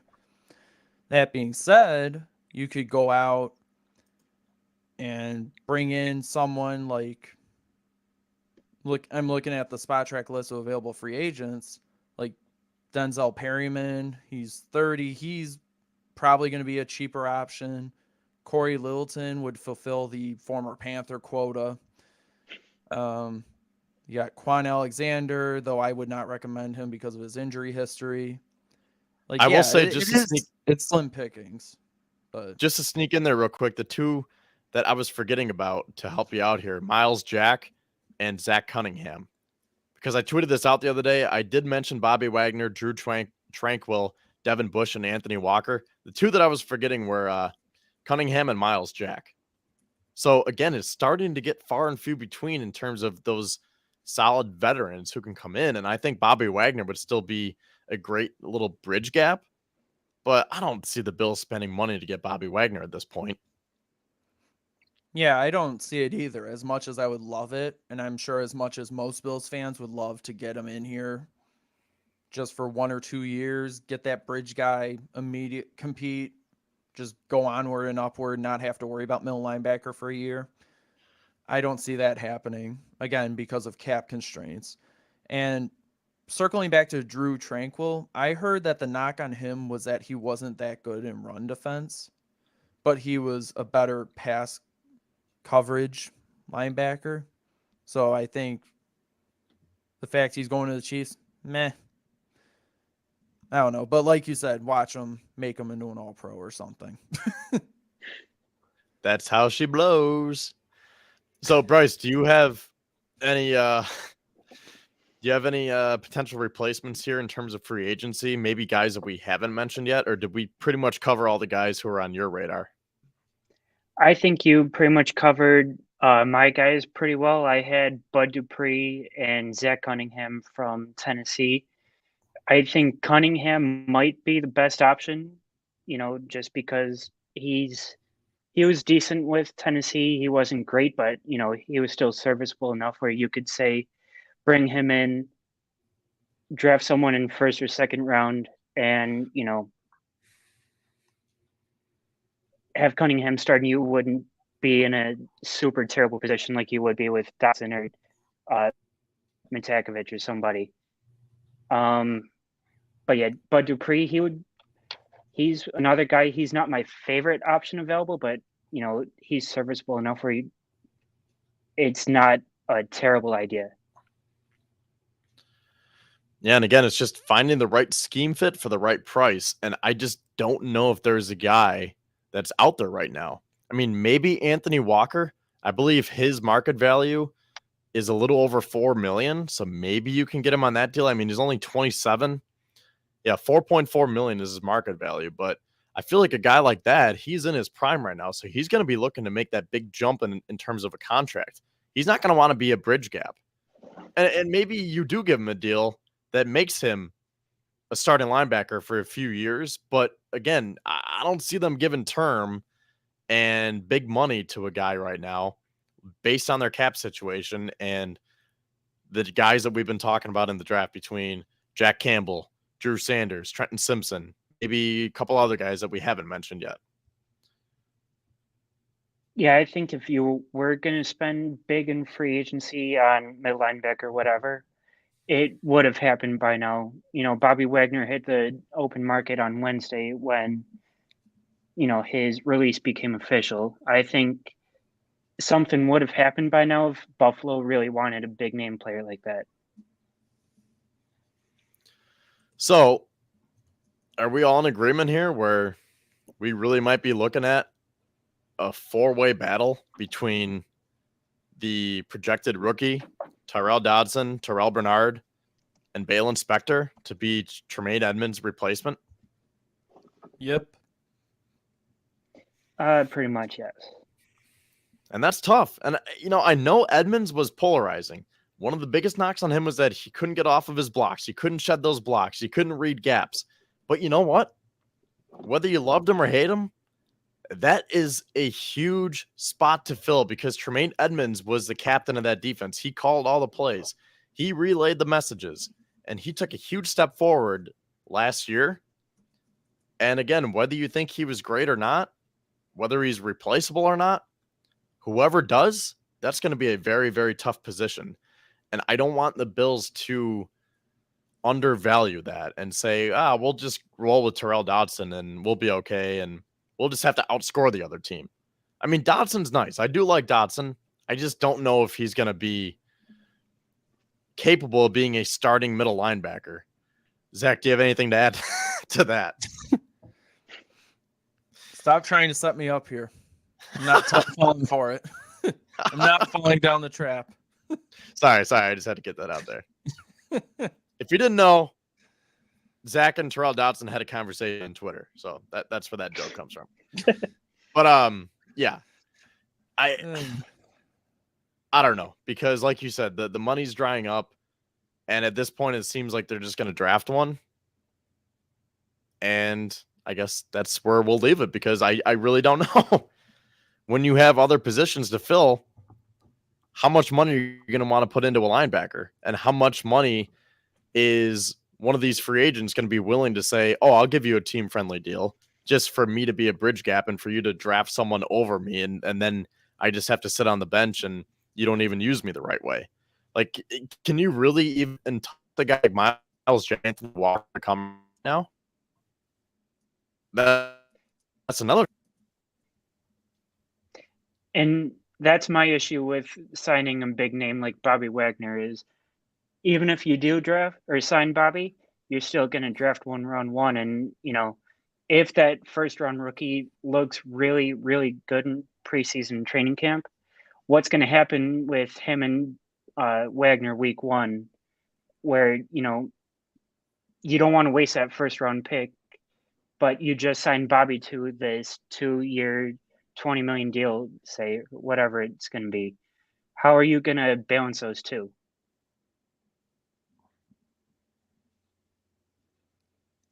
I mean, I know that based on the past precedent, we already know what McDermott would choose. He'd choose Bobby Wagner over the rookie, but. And that's the other thing that I was going to add in. I forgot to throw that in there. Past McDermott defenses have always had a huge middle linebacker, whether it's Tremaine Edmonds or Luke Kuechly. And Kuechly was way bigger in terms of just stature and presence and the name recognition than Tremaine Edmonds. But to go from Luke Kuechly to Tremaine Edmonds to Terrell Dodson or Terrell Bernard or any of these guys, that's a huge drop-off. That's always a mainstay in a McDermott defense is a big, strong middle linebacker. And Jack Campbell, for what it's worth, is about 6'5", 250. So he fits that mold. But like Zach said, you were pigeonholing yourself to have to draft that position. And you better be sure that you're going to get him because if you put all your resources to drafting Jack Campbell and another team snatches him up, you're screwed. Yep. And you have seen Bain trade up and down on draft board too. So if Campbell starts to fall into like the 20, or I shouldn't say fall, but he's still there around 20 or 22. I wonder if Bain moves up to grab his guy before, something like the Chiefs happens again this year where they trade up past Buffalo to take their guy. And here's another problem with that. The Bills only have 6 draft picks this year. So they don't have a lot to play around with here in terms of trading up. Maybe you want to trade down to get some picks back. But if you trade up and say they have to give up 1 or 2 picks, say they have this huge package where they really want to move up and the team says, okay, give us your 5th round pick and your 6th round pick to move up 15 spots in round 2 or whatever to get Jack Campbell. You're only going to have what? And then you would swap the 2nd round picks too. The Bills would only have 4 draft picks this year. And we were just saying how you have to use all 6 of those draft picks very wisely to fill as many holes as you can. So there's really not a lot of leeway here where maybe you do want to trade a guy like AJ Epinesa and try to get some capital back or just some assets to be able to play around with your draft a little bit more and get some leverage. How many of those guys will actually make the team, though, like the 6th rounder or the 5th? Because if we're as deep at some positions as, we all talk about this offseason, I can't see them, keeping more than maybe four rookies on this roster. I think this year more than ever, you're going to have to hit on as many as you can, where out of those 6, I think 5, if not all 6, are going to have to make this roster. If we don't see more moves made in free agency, you better knock this draft out of the park. So it all depends on what happens over these next couple of weeks in free agency leading up to the draft. All right, moving on. I think we should switch over to the offense now. Hour and 16 minutes in here. Safety, I think we can all agree. Just draft one, get him in the pipeline. Not enough money to go out and get a veteran. You really don't need to now with Poyer and Hyde coming back, and apparently DeMar Hamlin too. So we talked about the defensive line. Let's go to the offensive line because I want to save the skilled positions to finish this off here. So who do we like at offensive line? Because I'll just go first here. I want to target right tackle because having Spencer Brown out there by himself is not enough. So I'm thinking, you know what? I'm just going to put them up right here. Those are my 3. Jermaine Illuminor, we talked about him before. I know you talked about George Fant before, Bryce, and I put Brandon Shell on there because Ryan Talbot reported that the Bills have interest in him, 31-year-old right tackle from the Dolphins. Oh, buddy. Jermaine Illuminor went back to the Raiders, I believe. Yeah, he did. All right. Never mind. Also probably would have been too expensive anyways. When was that deal? I think that was Thursday or Friday. See, there are a lot of moves that I have the notifications turned on, but there are a lot that just kind of like fly under the radar and you miss them, Case in point. Yeah.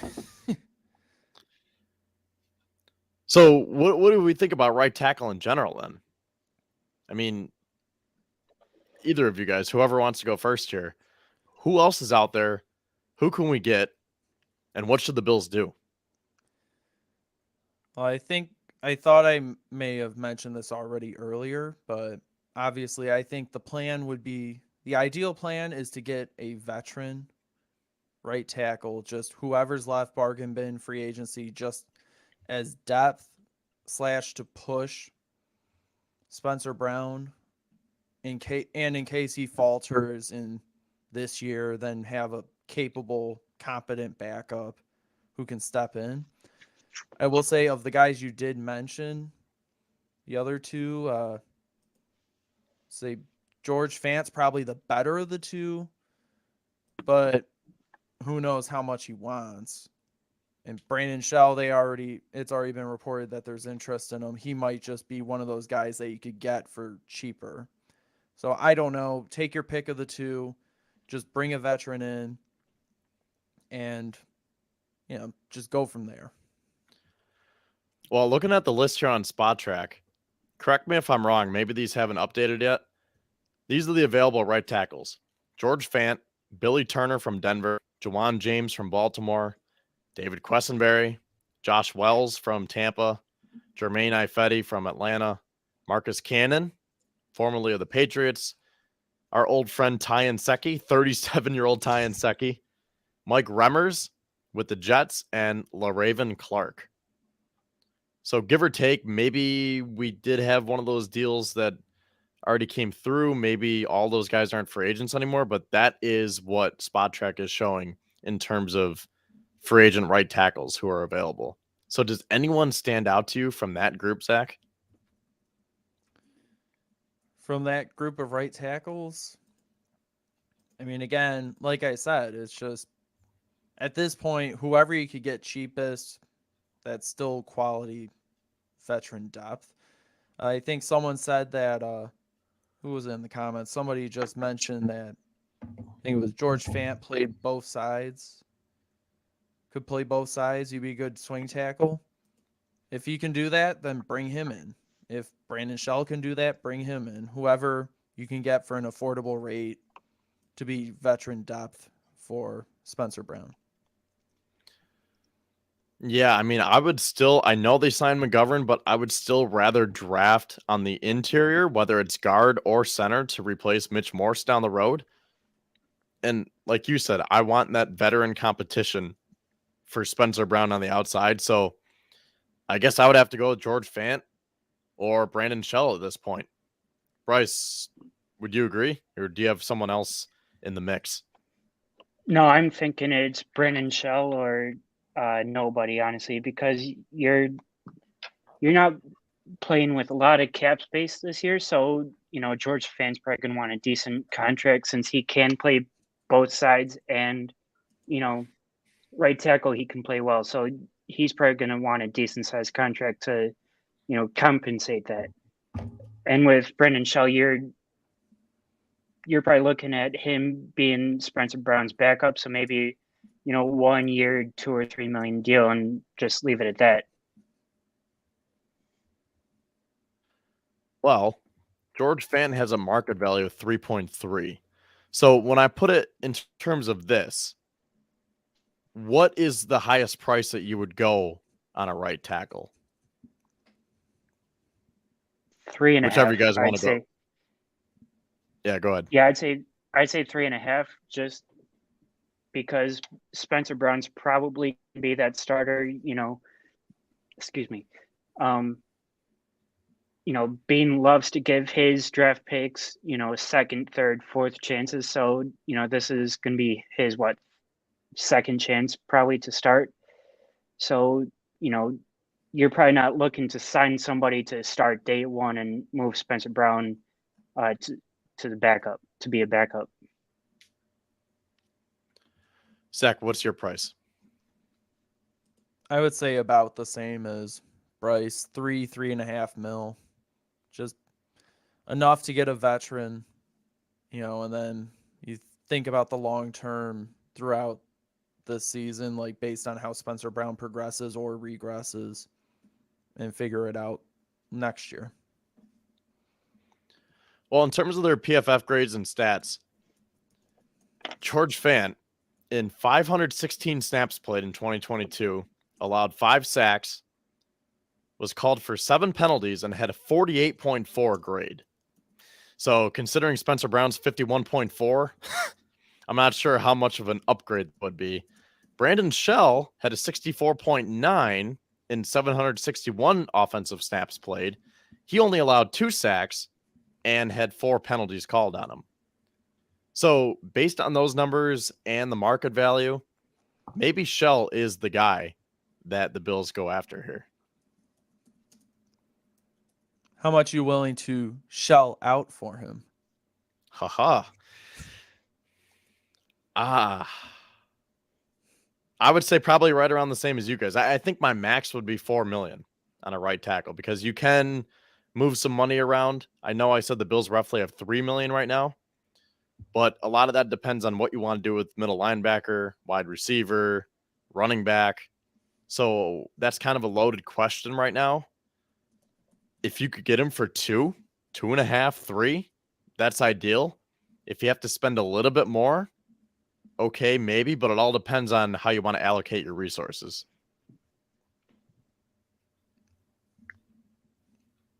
Okay. Let's go to wide receiver now. One of the favorite positions among fans to talk about here. This is going to be interesting. Finding the depth at wide receiver. I've been on the Marvin Jones train for the last few weeks. As far as I know, he has not been signed, right? Yeah, he hasn't been signed yet. You're good. Okay, I'm still good with that one. I still think Marvin Jones could work. I do like your suggestion, though, Bryce, of DJ Chark. I think he could be nice. So I'm going to put these on here. These are my three guys right now. Marvin Jones, because I think he can be that savvy vet just to work the short to intermediate route, because he's not going to be a shiny new toy for Ken Dorsey to want to bomb at 60 yards every time. Marvin Jones knows his role. He can be a wide receiver 5, wide receiver 6, and he won't mind. He'll just say, whatever you need me to do, I'll do it. So I think you could get him on a cheap deal. But I liked your point about DJ Chark last week, how he is a combination of a downfield threat or that intermediate threat as well. He's got some size, and he really hasn't found his stride yet in the NFL. I mean, he had a couple of nice years in Jacksonville, had some good moments in Detroit, found himself injured last year, and I think he is ready for a breakout season. But the question is, what kind of money is he going to command? And does a guy like DJ Chark, at this point, it doesn't matter as much because the Bills need help, but the target share between him and Gabe Davis, I think we can all agree it doesn't matter if he takes targets away from Gabe Davis, whatever, because Davis wasn't catching. But if you draft a rookie, say the Bills draft, I don't know, Jackson Smith and Jabba in the first round, or anyone else for that matter, then how are you going to manage that between Gabe Davis, DJ Chark, and that rookie? So that's why I was thinking more along the lines of Marvin Jones. He'll be cheaper. He doesn't mind sitting back and taking that wide receiver 5 or 6 role, because I don't know if DJ Chark is going to want to be at the bottom of the depth chart. But I do like DJ Chark. So, Bryce, I'll let you take this one first. And then, Zach, I'll get you in here. And then, as you can see at the end, everyone's Odell. Yeah, so I do have two options here. One to fit both sides of the fan base, a cheaper option and a more expensive wide receiver 2 option.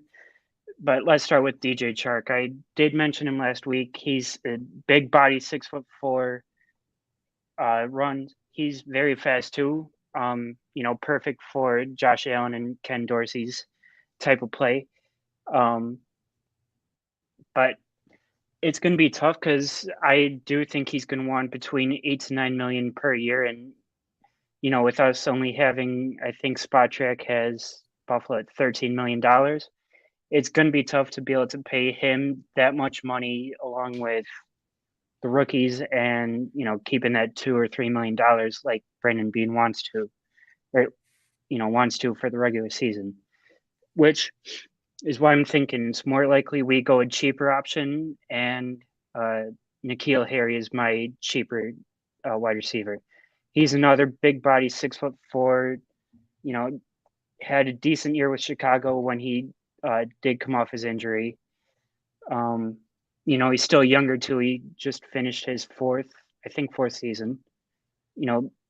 He's still that guy McDermott and Bean can mold into the player they want. Still perfect option for Josh Allen in the red zone.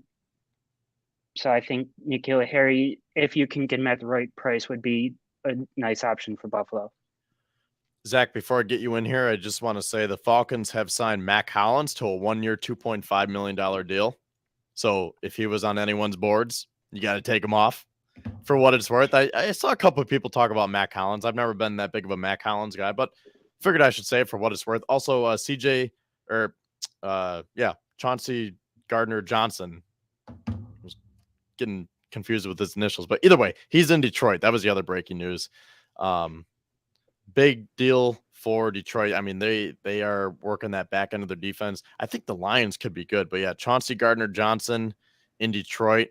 The Lions here: Chauncey Gardner-Johnson, David Montgomery, Cam Sutton, Emmanuel Mosley, Graham Glasnow, and they own picks 6, 18, 48, and 55 in the draft. Wow. And they had a good season last year too, so I'm expecting big things from them. Yeah. Yep. Dan Campbell wants to bite those kneecaps. So, Zach, what do you think about the wide receivers here? Well, funny enough, you mentioned Mac Hollins. I was going to bring his name up as a bargain bin guy, but lo and behold, he's going to Atlanta. Whatever. Preferably, He wouldn't have moved if the I had needle to- anyways, so. Yeah, he wouldn't have moved the needle.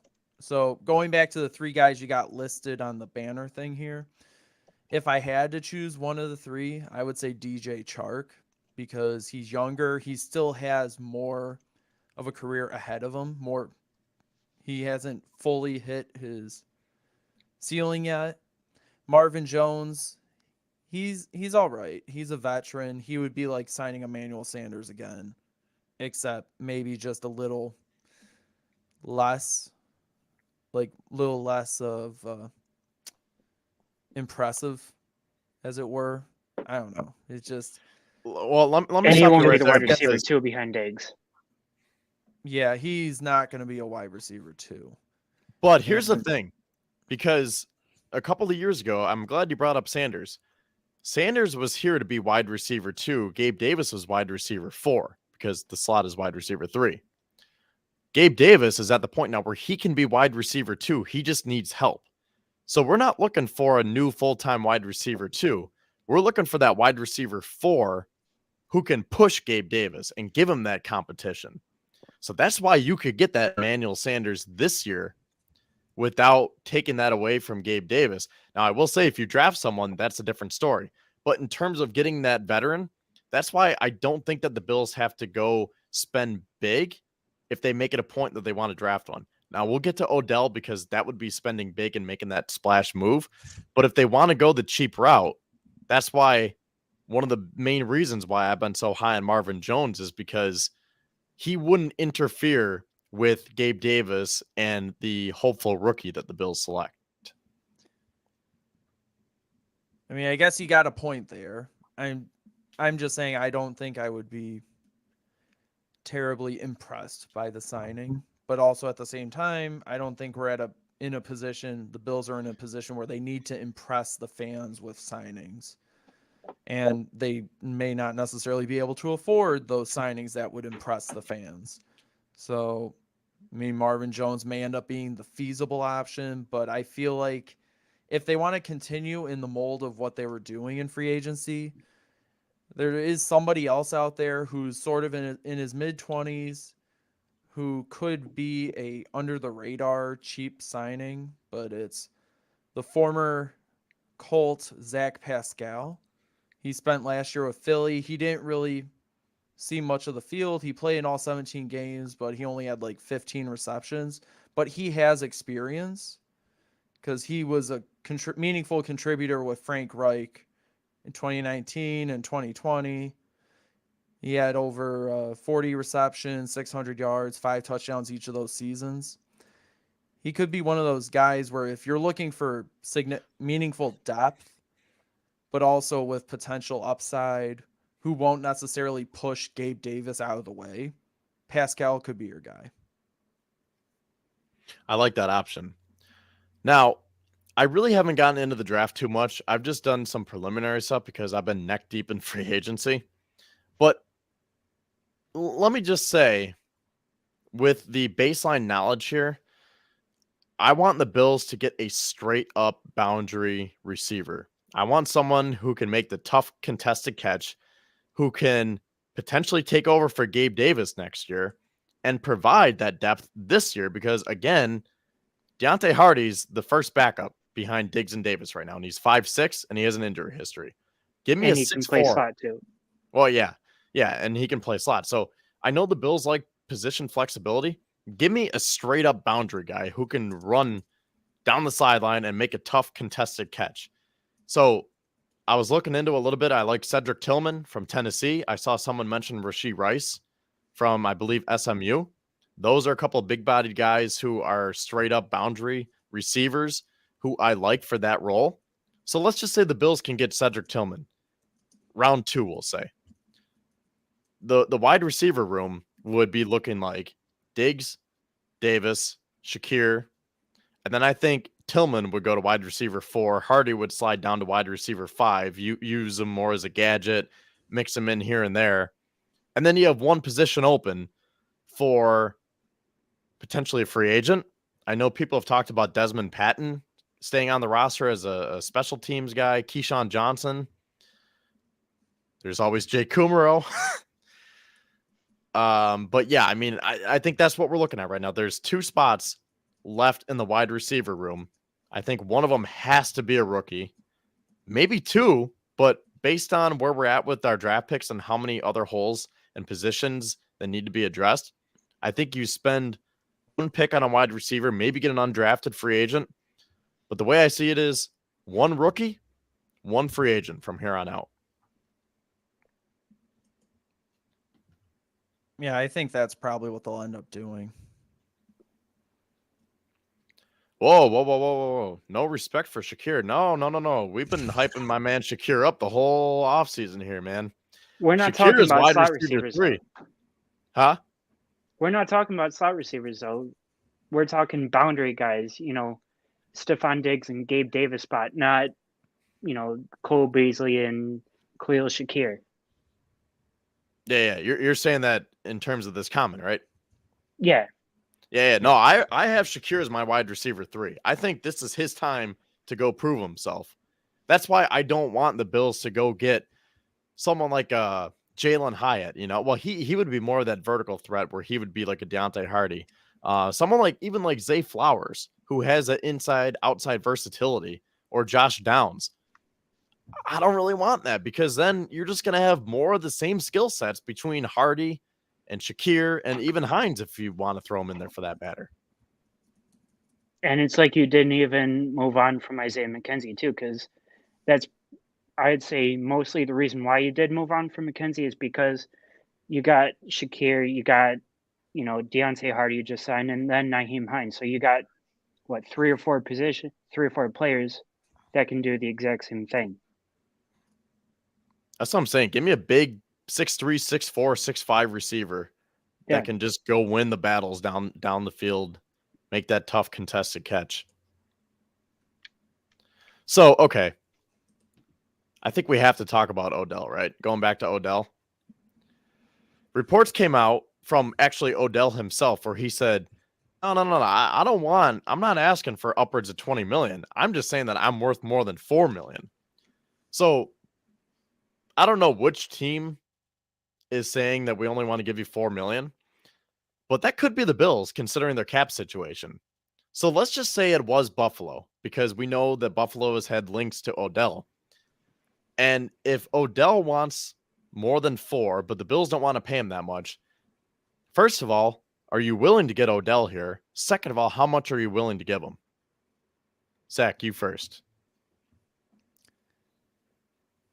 I mean, the thing about it is, again, we're already talking about how Kevin was already talking about how he wants a veteran that won't necessarily push Gabe Davis out of the wide receiver 2 role. Signing OBJ would do that. That's fine. Also, I mean, I don't know if he actually, I do believe him when he says he doesn't necessarily want 20 million a year, because first off, no one's going to give it to him. I don't even know if anyone would be willing to give him 10 mil a year. I mean, maybe, considering the wide receiver market nowadays, but I don't think so, considering he's been out of football for a year and a half, or almost a year and a bit. So I think that he may end up being in like the sort of like maybe the $6 to $8 million range if he's not willing to take 4 million. I don't think that anyone specifically offered 4 million. I think according to OBJ, it was more of a hypothetical or something. He was just saying that he wouldn't take 4, but also isn't asking for 20. I don't know. I'm not that interested in OBJ, mostly for the reasons we've already outlined in discussing the other wide receiver options. Put it this way, I'm interested to a point, because if you sign Odell, that goes back to my last point, that he's going to block that new rookie, or even Gabe Davis for that matter. And you might say, well, I would rather take Odell than Gabe Davis.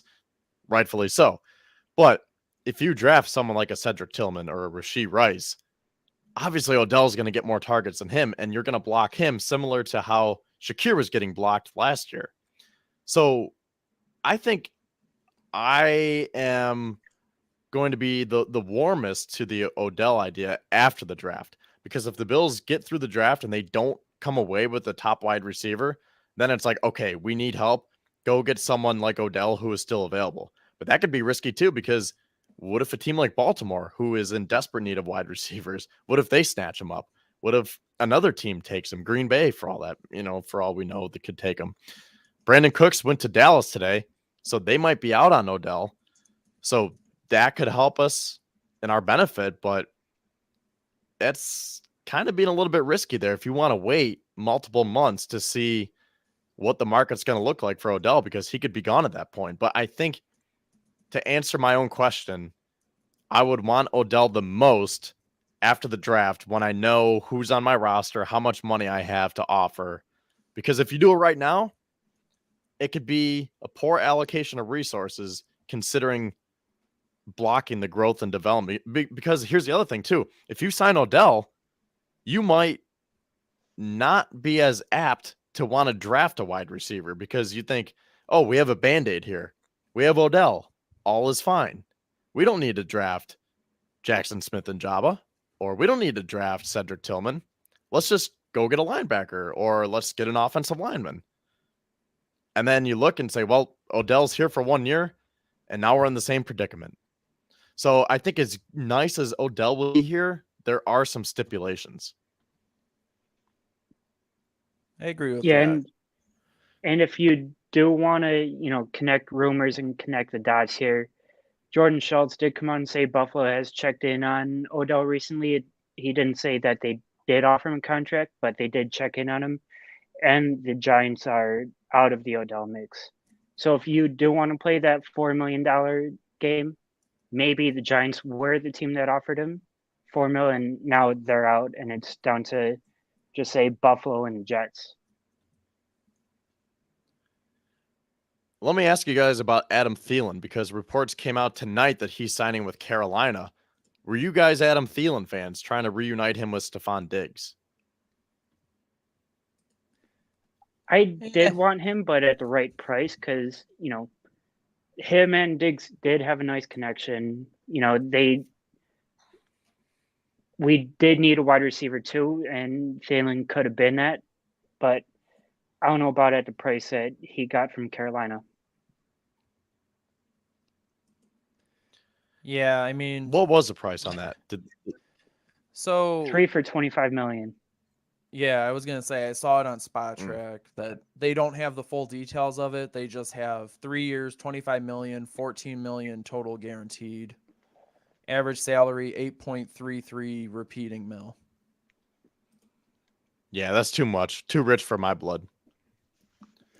So before we move on and finish out with the running backs here, do you guys want to talk about any other wide receivers? Maybe someone that we didn't mention. If someone wants to throw it in the comments, we'll get them up here.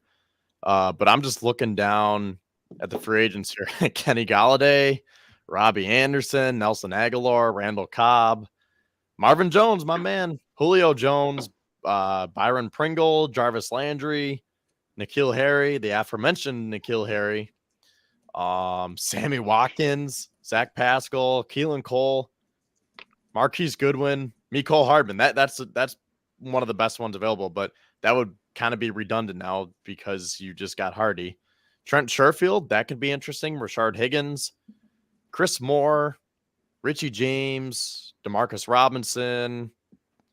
The list goes on and on. I don't need to keep reading through these. Oh, the last big one I want to say, talking about a big-bodied wide receiver, I wonder, Rashad Perriman. That's always been an interesting name, just because, big-bodied receiver, wouldn't block the development of a rookie. Remember Justin Hunter in 2016? Yeah. That was nice.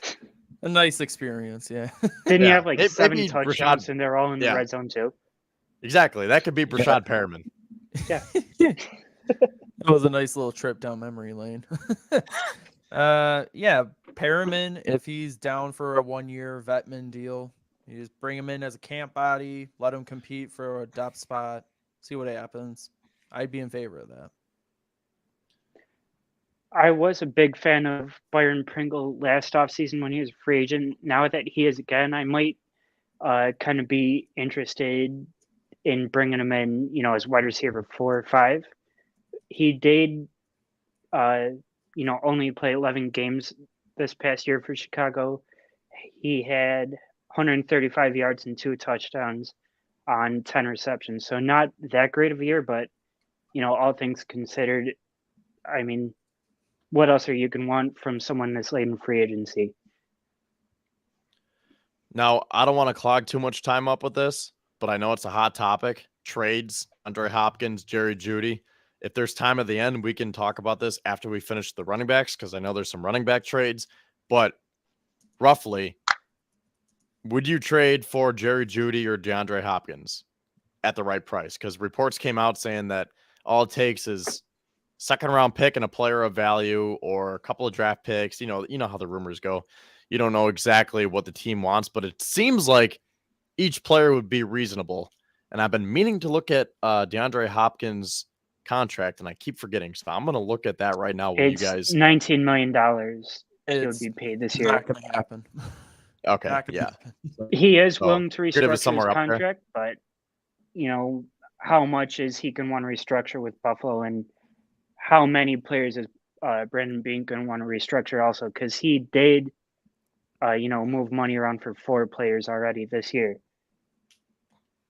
I really don't see it happening. I think what we talked about at the outset of this segment is more feasible.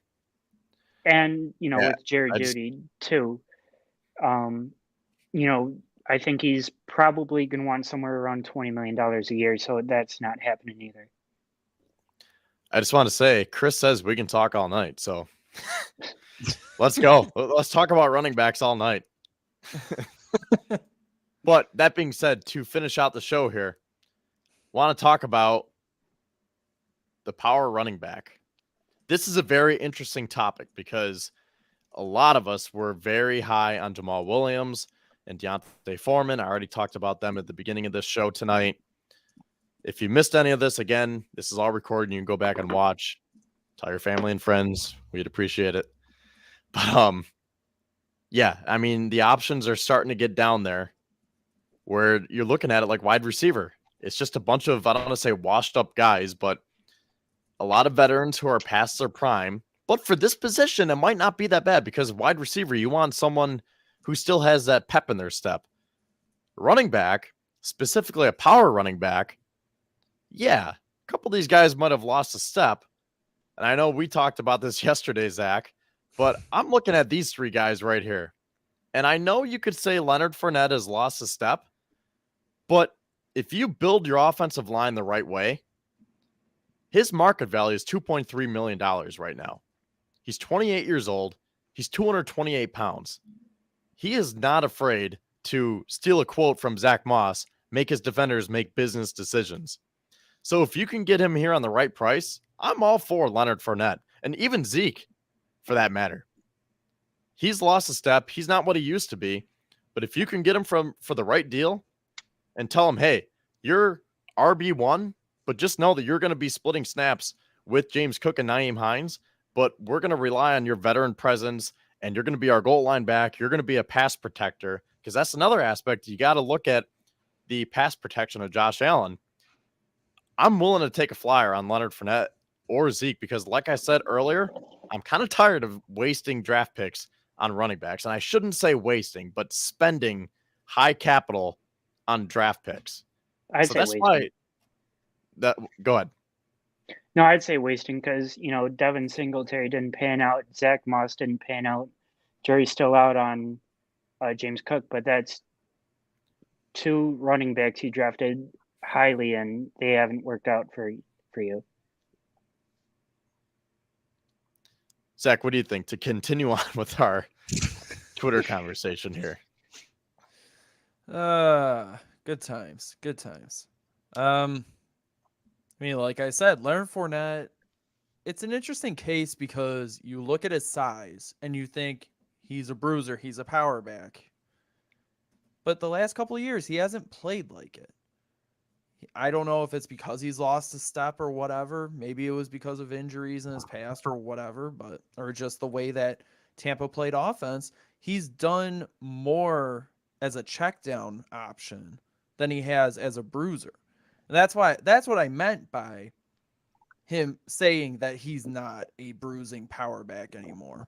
It's because he was used the last couple of years with Tom Brady. And yes, we all like to joke about Tom Brady being the check down game king, but he is the king of checking the ball down. He utilizes it so often.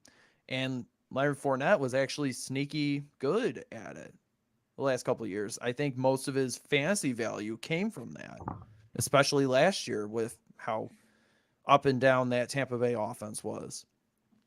As for this team, seeing him in the Bills, like you said, we all know we drafted James Cook last year. Thought was he would come in, be that sort of pass catching back or whatever. Didn't really do much receiving last year. But right now he's in line to take over that top role in the RB committee, like the Singletary role. And then you have Naheem Hines, who you just restructured. Everyone knows he's a great receiving back. So you slot him in there. Where exactly does that leave Leonard Fournette? You're putting him into the power back role, and we don't know whether or not he can actually do it anymore. So I'm going to say, as much as my dynasty fantasy team would probably benefit from having him taking short yardage carries away from Josh Allen, I'm out on that. Obviously, if Brandon Beane does go out and sign him, cool. I'll get over it. I'll support him. I just don't see it happening. As for Ezekiel Elliott, I know he's every analyst's favorite darling right now for the Bills, just because everyone wants to mock a running back to the Bills because they know we need a little bit of help at running back. You're not bringing Zeke in to be RB1. Let's be honest. He's not an RB1 anymore. He's not good enough anymore to be the feature back. If you bring him in, he would be solely the power back. If you can get him cheap enough, yeah, sure, whatever. I just don't know if you can. I don't know if he'd be willing to take that big a pay cut from what he was making in Dallas. I don't know. I would not pencil him in as an RB1. No matter how many bowls of cereal he pantomimes eating or eats on camera. I don't care. Damian Harris, though, is interesting to me. And it's because he's younger. Again, one of those guys who would fit into that mold of the Bills free agents so far, the free agent class. A guy going on a second contract, probably won't command as big as the market was. And considering what the market was at running back, he's still unsigned. Yeah, that should say everything about it. And he had his shining moments with New England and Belichick. And we know how he liked to rotate backs. I think he could be an interesting option. Again, I don't know if he'd be a power back, but he would be a good change of pace guy, and that I think he'd be a good complement to Cook, just not in the traditional power back sense. Yeah, I like Damian Harris too, but he has a market value of 7.1, and I think that where That's he's not at gonna in happen. I know, but where he's at in his career, he might have to take less money than that, but I think he still wants to be that featured back because I think he proved that he could handle the workload, and he had to split carries up in New England all that time. But again, you look at the landscape of it, I don't know if there's a team out there that can bring him in at this point and say, hey, here's $5 million, you're RB1. So he's probably going to have to settle, whether it's snap rate or contract term or money, cap hit, whatever. But yeah, Damian Harris is definitely interesting. Because like you said, I think he would be a nice change of pace back between Cook and Hines. Bryce, what do you think about these three? Are you on the Leonard Fournette train? Because I tweeted it yesterday, and a lot of people responded. I think more people said yes than no. If you want to check it, my Twitter is just at Kevin_Syracuse. You should be able to find it. I don't think I tweeted that much in the last 24 hours. But yeah, a lot of people agreed that they would take. I didn't say that the Bills should. I just said Here's Leonard Fournette. He could be a power back, 228 pounds. Bean said they want to get heavier. He has a market value of 2.1. What do we think? Would you want to sign him, Bills Mafia? And a lot of people said, yeah, I would. And there were a good amount of people that said no, too. But it got some decent traction. And I want to hear what you think about this, Bryce, or any of the other running backs for that matter. Yeah, so I'll start with Leonard Fournette. For 2.1 million, I would love to bring him in because he's still that, I wouldn't say that great running back like when he left Jacksonville, but he's still a good enough running back where if you want to bring him in, be your third down running back or be your goal line back, he's going to be good enough where you can rely on him to do that and take some pressure and a bunch of hits off Josh Allen. So you can hopefully try to extend his career a little bit longer. I don't think he's going to be that feature back like he was in Tampa or Jacksonville, but, he's still got enough tread on his legs where he's going to still be decent. Yeah, so Now, out of the – go ahead. No, I was just going to say or start going towards Ezekiel Elliott now. I was taking care of something in the chat, so go ahead. But yeah, Ezekiel Elliott, he's had some, off games, now with Tony Pollard coming in and taking over that featured role. But I don't think he's as bad as people want to make him out to be. That's where I'm at. If you use him the right way, it all comes down to how you use him. He's still 27 years old too. It's not like he's 30, 31 years old, like some, like LaShawn McCoy or Frank Gore, especially Frank Gore when we brought him in. But yeah, he can still be that RB2, complement James Cook well, have Nyheim Hines come in as either a wide receiver, a gadget guy. But, I don't think any of these guys are going to come into Buffalo and become that main running back or take over James Cook role where, that's just a wasted pick like Devin Singletary and Zach Moss were. So if you had to rank these guys 1 to 3, what would your order be? Considering their market values, the Bills' cap space, all that stuff, what's your order of these 3 running backs in terms of bringing them to Buffalo? Or I'll let you throw anyone else in there for that matter. Yeah, so I'll start with these 3, and I do have one other running back in mind for later. I'll go Ezekiel Elliott number 1, then Leonard Fournette, and I would round it out with Damian Harris.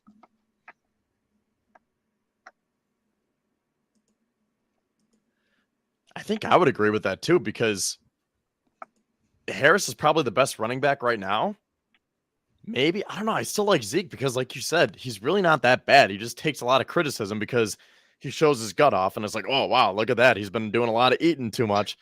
So I don't think Zeke is that bad. And I think if you use him the right way and say, hey, James Cook and Nyheim Hines are, at least Cook is the main back, but you're here to compliment him.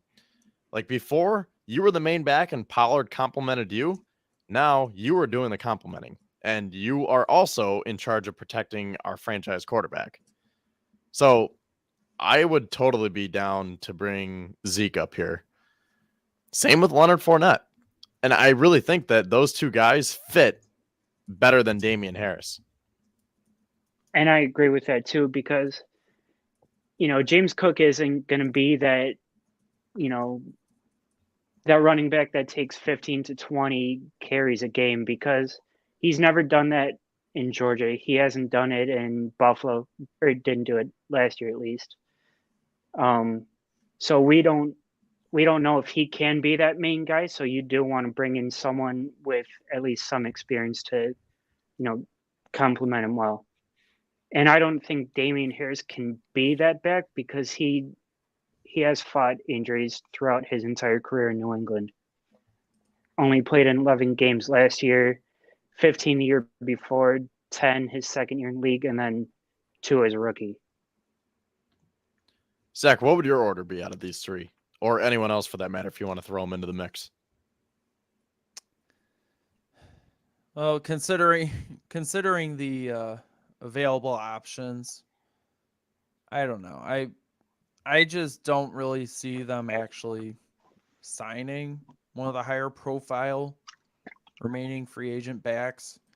I get the feeling that they'll, everyone's talking about Zeke, everyone's talking about Lenny, even Damian Harris. I get the feeling they just bring in like Latavius Murray on a 1-year deal. I don't know.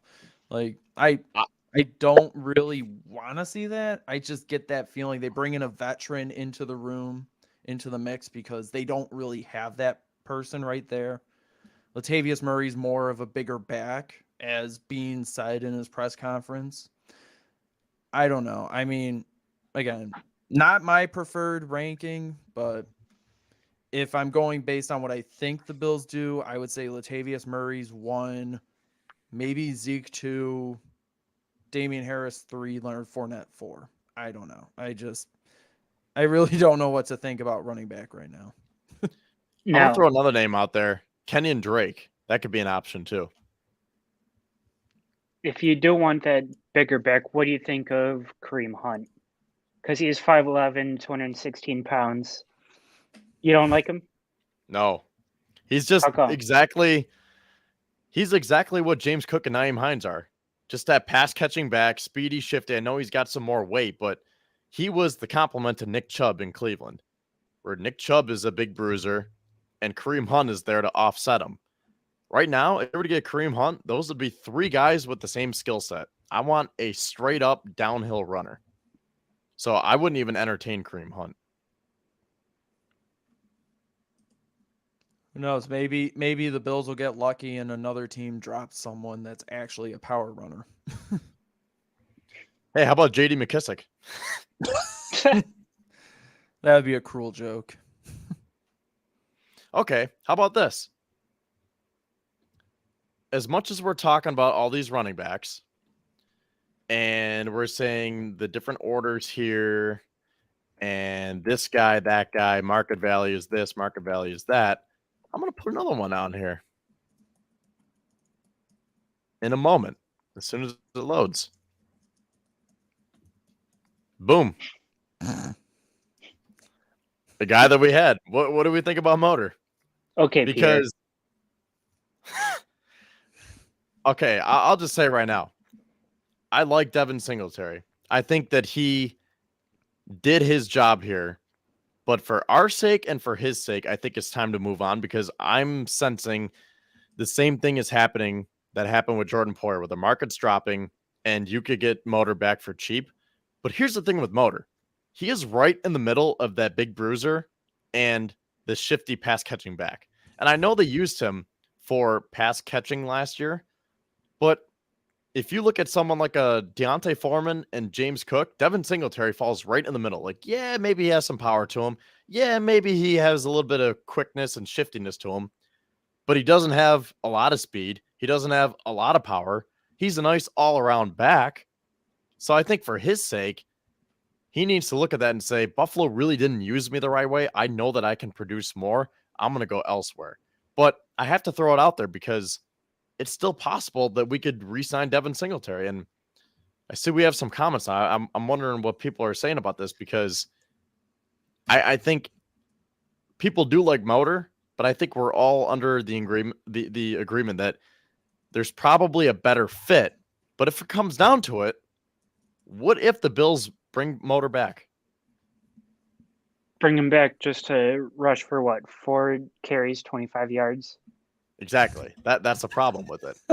Because Yeah, what he's are you not going a to pay him? $6 million to, rush 4 times a game. Give the rest to James Cook and Nyheim Hines. It won't be $6 million. Not It won't point be in that the much. market. See, that's the thing. Motor could say, "I'll take the vet min to come back," and I don't know if I would Is it do going it. to be the vet minimum though? Because No, I think he'll get he more did than have that. decent But stats. yeah, he'll get more than that. But I'm just saying he could say, "I'll come back for dirt cheap," and I think I would look at that and say, "Hey, money aside, it's just really not the best scheme fit anymore for what we want to accomplish." But that's me.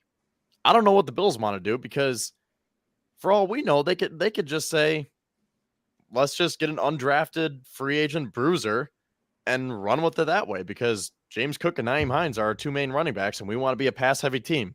So who cares about the running backs?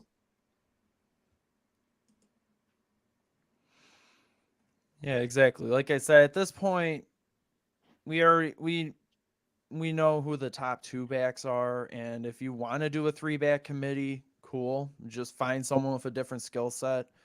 If they don't like what's out there, just stick with Cook and Hines, and maybe look at someone in the draft, look at someone after the draft. It's a long off season. They'll have plenty of time to mull it over. For people that are saying Kareem Hunt is 216 pounds, he's listed at 201 on here. What are you looking at? But that was just a Google search. Okay, now I do see, maybe that was Wikipedia. Now I do see 216. But this one, okay, in college he was 200. Now this one's 216. Okay, so he's somewhere between 200 and 216. Either way, yeah, okay, he might be a little bit heavier than Cook and Hines, but he's still not a Deontay Foreman or Jamal Williams, just a straight-up goal line back. He has more shiftiness to him, so that's why I don't want a 3-headed monster of the same type of skill sets. Buffalo did have that at tight end in years past, but I do see your point in not wanting that. And I saw someone in the comments of this too. We're like, if we bring Motor back, we're just running back the same team. And that ties into what I started the show with. Are we actually improving that much? Because if you bring Motor back, what's the direction of this team? Because it seems like we're saying we're going to do exactly what we did last year. We just want to execute it better. And I think that's a big philosophical, fundamental problem.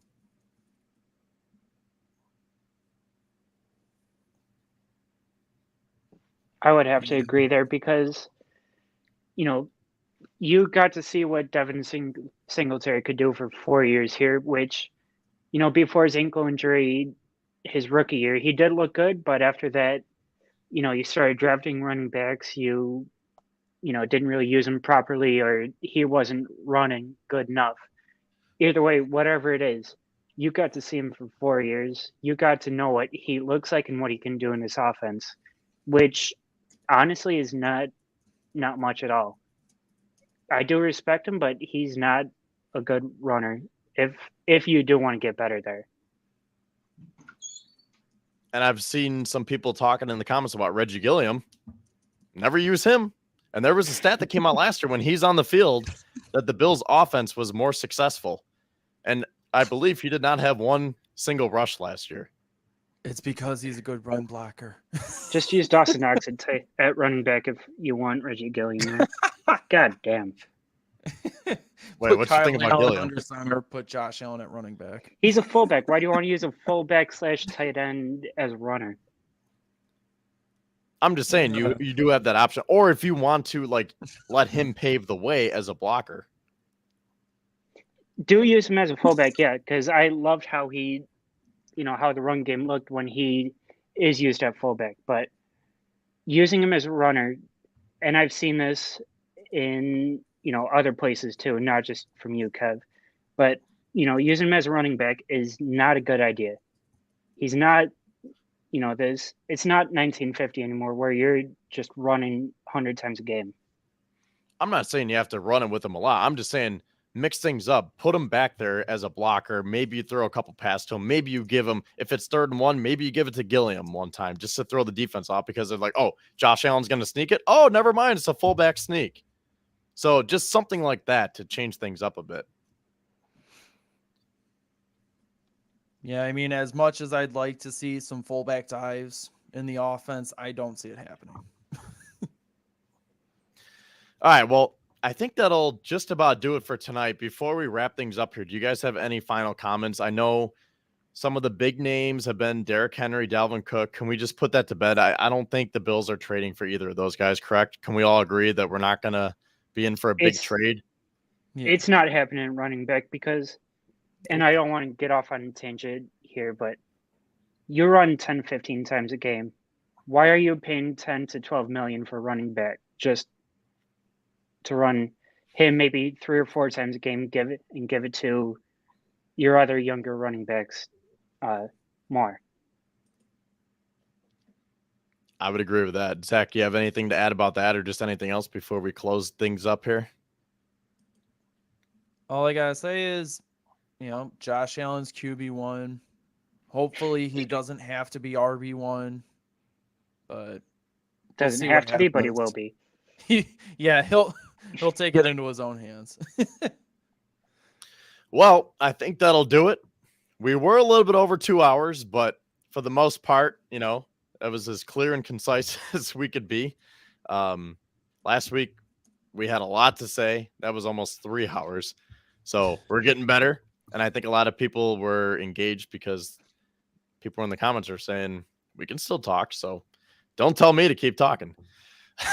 But anyways, appreciate all of you guys for tuning in and for Zach and Bryce for joining me tonight. I see, is there XFL on right now? There is. San Antonio and Arlington are playing right now. Interesting. All right. I might have to check that out. In terms of the Bills free agency, I hope we see some low-cost moves because right now the Bills have made 18 total transactions.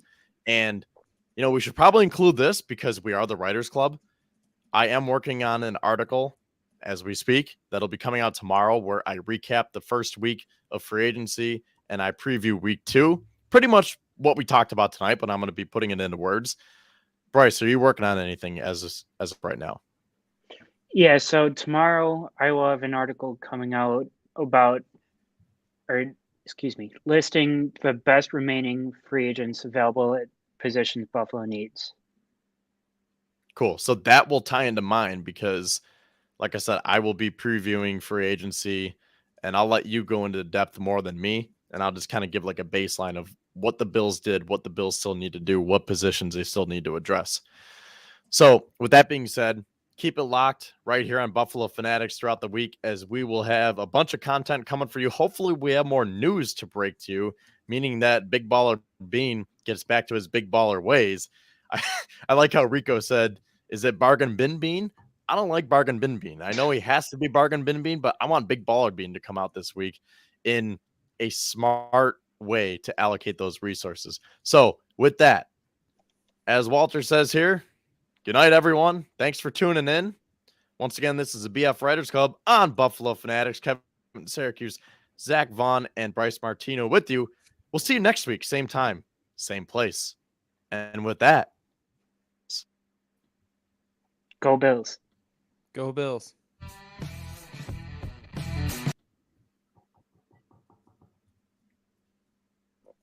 where's the music? There it is. Okay.